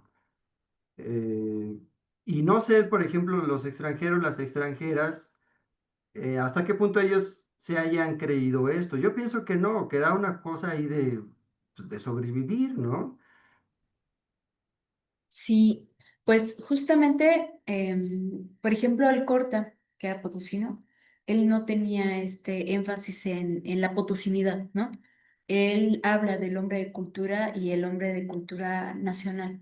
Él habla general, de hecho, las lecturas y ahí puedes cruzar o puedes pensar por dónde cruza el pensamiento y desde dónde lo asume Ramón Alcorta. No me quiero equivocar, pero si no, menciona mucho a Ortega y Gasset. Incluso en su discurso de la Facultad de Humanidades menciona mucho a Ortega y Gasset. Sobre esto que menciona Guillermo, que muy bien acertado, y esta pregunta tan hermosa que haces, dentro del corpus analicé de dónde viene la literatura o de dónde es la literatura que trabajaban. Y fíjate, sí hay una diferencia entre la propuesta que trae el grupo de la Facultad de Humanidades y el grupo Estilo, que hay, aunque no se asume o no se acepta, sí hubo una división entre Estilo y la Facultad de Humanidades al momento de la creación y ahí por un tema de alguien, un miembro que no aceptaron en la academia. De la revista de la Facultad de Humanidades, fíjense de dónde viene o qué literatura leen. Literatura proveniente de Argentina, 33%. De los textos que yo analicé, 33% era de Argentina. De México, 30,95%. Algo similar, pero pues dice si se está produciendo esa crítica aquí. Lo que te dice o lo que te da coordenadas de que este grupo externo trae otra idea de identidad, trae otro interés. En la identidad, ellos casi no se metieron mucho con el tema de la identidad potosina. Trabajaron autores potosinos, pero no se casaron con ellos, no se casaron con Otón, como sí se casó Estilo. Estilo sí, de verdad, hay número especial de Otón y todo de Otón. Ahora, de México, la literatura que viene en la revista de la Facultad de Humanidades, y también te llama la atención porque está muy equilibrado. De San Luis Potosí es el 30,76%, nada más. Sin identificar estado, 30,76. De Jalisco, 7,69. De Ciudad de México, 7,69. De Coahuila, 7,69. De Guanajuato y de Querétaro. No hay como un solo estado. También otra cosa interesante o que ahora mencionaba Guillermo es que sí había una noción y una diferenciación desde hacer academia, de academia en provincia y academia en centro. Justamente para la apertura de la Facultad de Humanidades estuvieron estos cursos de invierno que la UNAM apoyó y financió, porque la UNAM tenía interés de que la educación en humanidades se descentralizara. Y entre los archivos de la Facultad de Humanidades que están conservados en el archivo de la USLP, los que les digo que están, subes una escalera, una torre, de verdad está complicado llegar a esos archivos, están las cartas de invitación a los académicos que trajeron para dar clases acá. También te dice a quiénes invitaron y por qué, ¿no? Ahora, de la literatura que trabajaba a comparación estilo, fíjate, si en la revista de la Facultad de Humanidades vemos una literatura argentina que es casi en medida o en proporción igual a la de México, en estilo, 69% de la literatura que se trabaja en estilo es de México. Y de ese 69%, 55% es de San Luis Potosí. Te das cuenta ya del contraste, ¿no? Aquí traigo la tabla ahorita, te la muestro si quieres. Pero esto te permite a ti ver cómo están pensando o qué propuestas de literatura están pensando. Una disculpa, esto no lo puse en la presentación. Y al final mi traje memoria ni nada. Pero cuadrante, 73% de la literatura analizada en cuadrante es mexicana. Y de ese 73%, 45% es de San Luis Potosí. Ya te da un norte, ¿no? Letras potosinas, y aquí va, 84.40% de México. Y de ese 84.40% de los textos que yo trabajé, 47%, 47.82% es de San Luis Potosí. Sí hay un predominio, o sea, sí se carga la balanza hacia lo mexicano y hacia lo potosino, a diferencia de la revista de la Facultad de Humanidades, que si te das cuenta, es una revista que propone una convivencia de literaturas de otros lugares, ¿no? Eso está interesante. Yo creo que también mencionabas que, por ejemplo, estas de letras potosinas y esas eran las que estaban más destinadas hacia lo social, ¿no? O sea, las que llegaba como más gente que era académica. Sí. Y justo la de la Facultad de Humanidades era para más especializada. Así es. Y ahí está nuevamente la muestra o la comprobación, confirmación, no comprobación, confirmación de que el grupo de la Facultad de Humanidades sí impactó el campo intelectual potosino, porque si bien su revista especializada es la que está más cargada hacia los temas que no son solo potosinos y de otras literaturas como española, como griega, tenemos que los porcentajes que corresponden a los textos que no son potosinos que están en estas otras vienen del grupo, fueron redactados por el grupo de la Facultad de Humanidades. En Letras Potosinas, Emma Susana Esperati publicó, por ejemplo, unos textos sobre Quiroga, Horacio Quiroga, y también publicó en ese mismo la recuperación de unas crónicas de indios, de indias, donde está ella recreando, dice que se repite la misma anécdota en distintas crónicas sobre personas de la población indígena, que al momento que los padres lo mandan con un mensaje, ellos creen que el texto, el papiro está vivo y tiene ojos. Porque dice, lo manda y lo manda con una nota que dice, te mando tantos utias y te mando estos conejitos que se comían, te mando tanto. Y en el camino a este chico le da hambre y se come algo, llega y entonces el padre, el sacerdote le dice, oye, pero venía más, ¿cómo supo? Pues esto me lo dice, entonces ellos creían que tenía ojos. Y recupera ese pasaje y lo reproduce en distintas anécdotas. Entonces, hay una diferencia y es una pregunta muy hermosa, muy buena la que haces, que podría dar para preguntarse más cosas sobre cómo asumen la identidad también y por qué poner énfasis. Ramón Alcorta, que fue uno de los iniciadores de este movimiento, que fue el iniciador de la facultad, también tenemos a Silva Herzog, tenemos a Antonio Castro Leal, ¿no? Ellos no ponen ese de lo potosino es lo mejor, no lo ponen, pero sí lo ponen Rafael Montejano, sí lo pone Peñalosa, ¿no? Y ahí hay tensiones que existen entre las revistas, que son tensiones que hubo entre las facultades. Por ahí hay un textito muy chiquito que recuperé en un periódico que Peñalosa le está echando mucha basura a la Facultad de Humanidades. Peñalosa. Uno no lo creería, porque dices, pero si Peñalosa, ¿por qué? Y bueno, eso es uno de los resultados. Y ahora te puedo hablar acerca de la procedencia de los colaboradores. ¿Quiénes eran los que escribían en estas revistas? ¿No? Y de México tenemos que es el 69.84%. Sin embargo, de Argentina tenemos 7.6%, de España, de Estados Unidos, de El Salvador, de Alemania, de Cuba. O sea, fíjate los autores que pusieron en escena en revistas que antes eran muy polarizadas hacia el potosino, de repente se empieza a equilibrar la balanza con ellos, porque ponen de Nicaragua, Rumania, Uruguay. Ahora, los textos de colaboradores mexicanos, te va a llamar la atención esto, pero solo 49% eran por los autores potosinos. Los demás son autores de Puebla, Jalisco, Michoacán, Coahuila, Durango, Guanajuato, Ciudad de México, Tamaulipas, Veracruz, Yucatán, Nuevo León, Oaxaca, Querétaro, Sinaloa, Tabasco. Ahí está muy interesante. Habría que preguntar si creo que es algo que no toqué, cómo opera la tensión provincia y centro, periferia y centro, que siempre nos afecta, y sobre todo nos afecta a las universidades estatales. Nos afecta y empezamos por presupuesto. Seguimos sin poder tener gratuidad en las universidades estatales porque el presupuesto de las universidades estatales no es ni cercano al presupuesto de las universidades del centro. Y es algo que todavía es un tema que nos afecta. Pero bueno, eso es otra historia. Muchas gracias por la invitación. ¿Alguien más? Memo. Perdón, a reserva, ¿verdad? Que exista por ahí alguna otra participación. Eh, bueno, un comentario sobre esto, porque creo que ahí a lo mejor eh, se están determinando puntos muy importantes.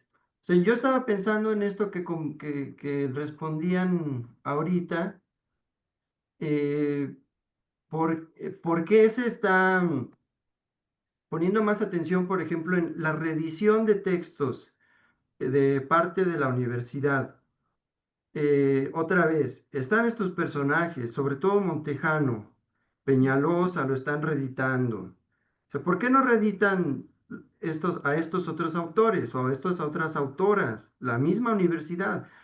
Y yo no tenía claro esto, pero ahorita que las escucho, creo que ahí está la cosa muy clara. O sea, que es cierto que normalmente pensamos que estas revistas son casi como si fueran una unidad ideológica, pero parece ser que no. O sea, textos o investigaciones como las tuyas y estas preguntas ayudan a determinar que había intereses muy distintos y que la revista de la Universidad de la Facultad de Humanidades parece ser que tenía otras determinaciones distintas para la ciudad.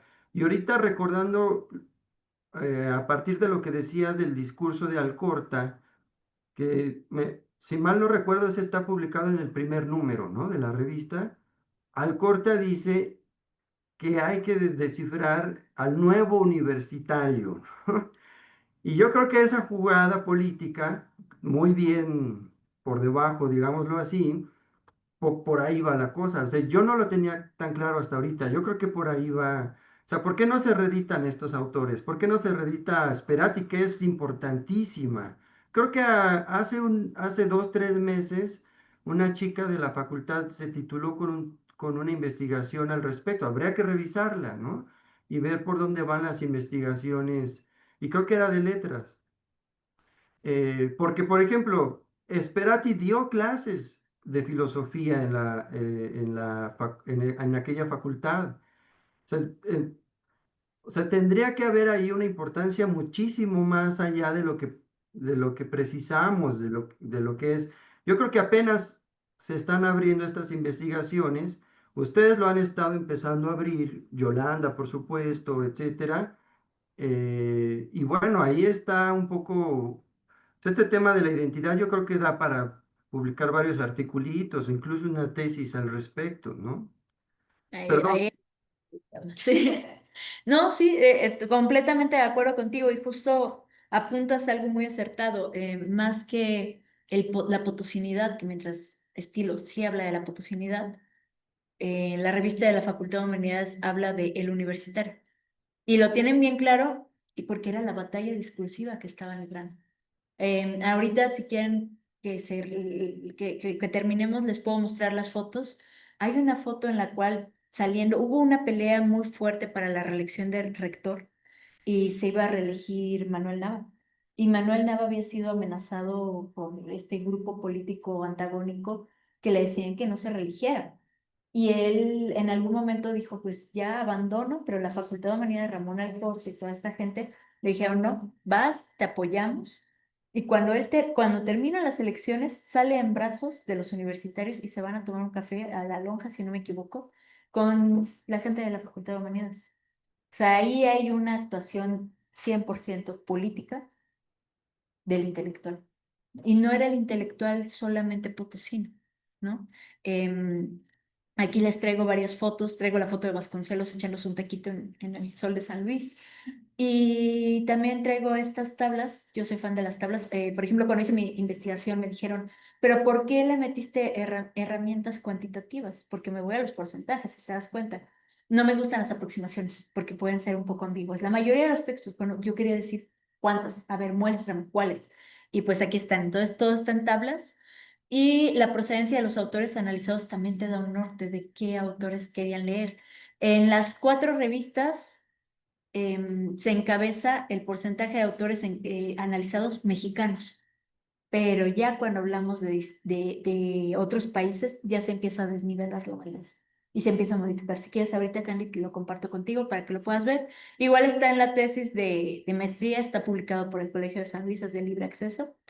Em, pero aquí está, o sea, también hay clasificación, procedencia de los autores analizados por estado, por país y conteo general de los tipos de texto, que también qué tipo de crítica hacían, quienes reseñaban más, a quienes reseñaban, por ejemplo, estilo, reseñaba entre ellos, recomendaban mucho a Juana Gallo, recomendaban mucho a Jesús Medina Romero, se comentaban entre ellos. En cambio, la revista de la facultad, como muy bien apunta su profesor, tenía otros planes para San Luis Potosí y ellos se dialogan y se comentan con revistas de Uruguay, de Argentina, de España, y entonces cambia el mapa porque también nos permite hablar o ubicarnos geográficamente. Y creo que cuando hacemos crítica, somos un tanto arbitrarios para decidir quién sí o quién no entra en literatura potosina. Hace 2 años teníamos ese debate en el coloquio de literatura potosina.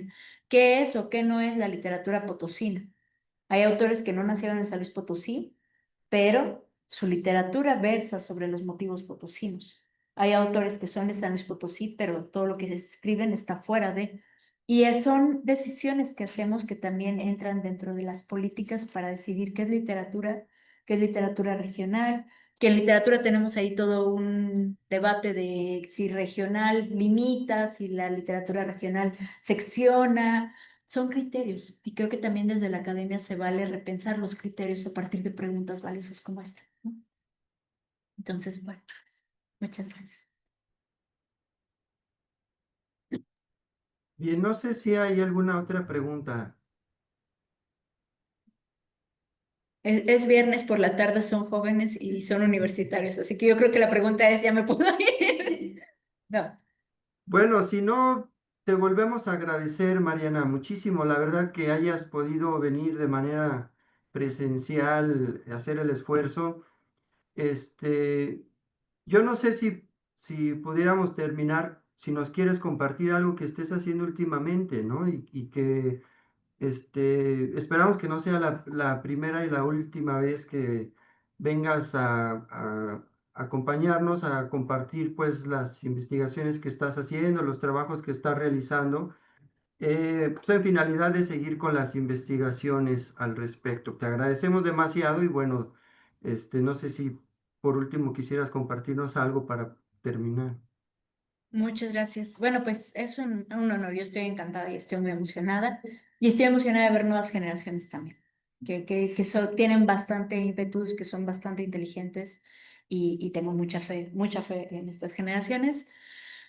Sobre lo que estoy haciendo actualmente, estoy trabajando la construcción de la post-autobiográfica, de qué es lo que define la autobiografía en literatura, en autoras latinoamericanas, específicamente con Reina María Rodríguez, que es una autora cubana. Lo trabajo desde el análisis de la estética. También estoy trabajando estética de la imaginación sobre lo sobrenatural, cómo funciona la imaginación a partir de la palabra, la creación de lo sobrenatural con la palabra. Por ejemplo, trabajo con tradición oral también y trabajo con esto de los rezos, como algo que no existe es combatido por la palabra, ¿no? Entonces ahí tiene que ver algo muy kantiano con la imaginación. Los invito a que cuando vayan a hacer, o sobre todo, que tiendan estos diálogos interdisciplinarios nos enriquecen a todos. Yo aprendí muchísimo con ustedes hoy y les agradezco. Y muchísimas gracias a ti, Guillermo. Creo que es una iniciativa, lo comentaba en la respuesta, muy importante, muy valiosa y sobre todo muy pertinente, porque nos permite repensar las humanidades, repensar qué estamos haciendo a partir de una relectura del pasado, ¿no? A veces también lo necesitamos recordar a veces cositas. Así que te agradezco mucho.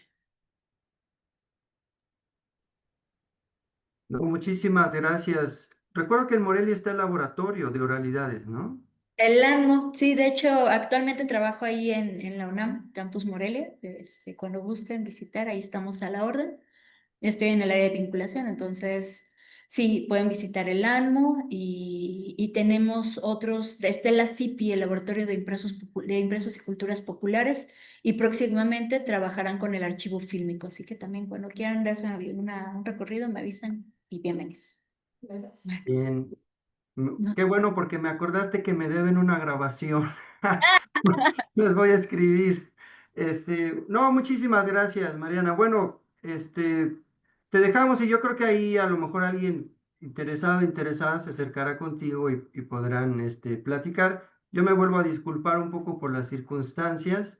Me hubiera gustado estar ahí para poder atender como se debe, pero bueno, ahí están los compañeros y las compañeras para hacer compañía. Muchísimas gracias. Gracias Gracias. también al equipo de videoconferencias de la universidad que nos apoyan con las grabaciones. Bueno, podemos dar por terminada la sesión.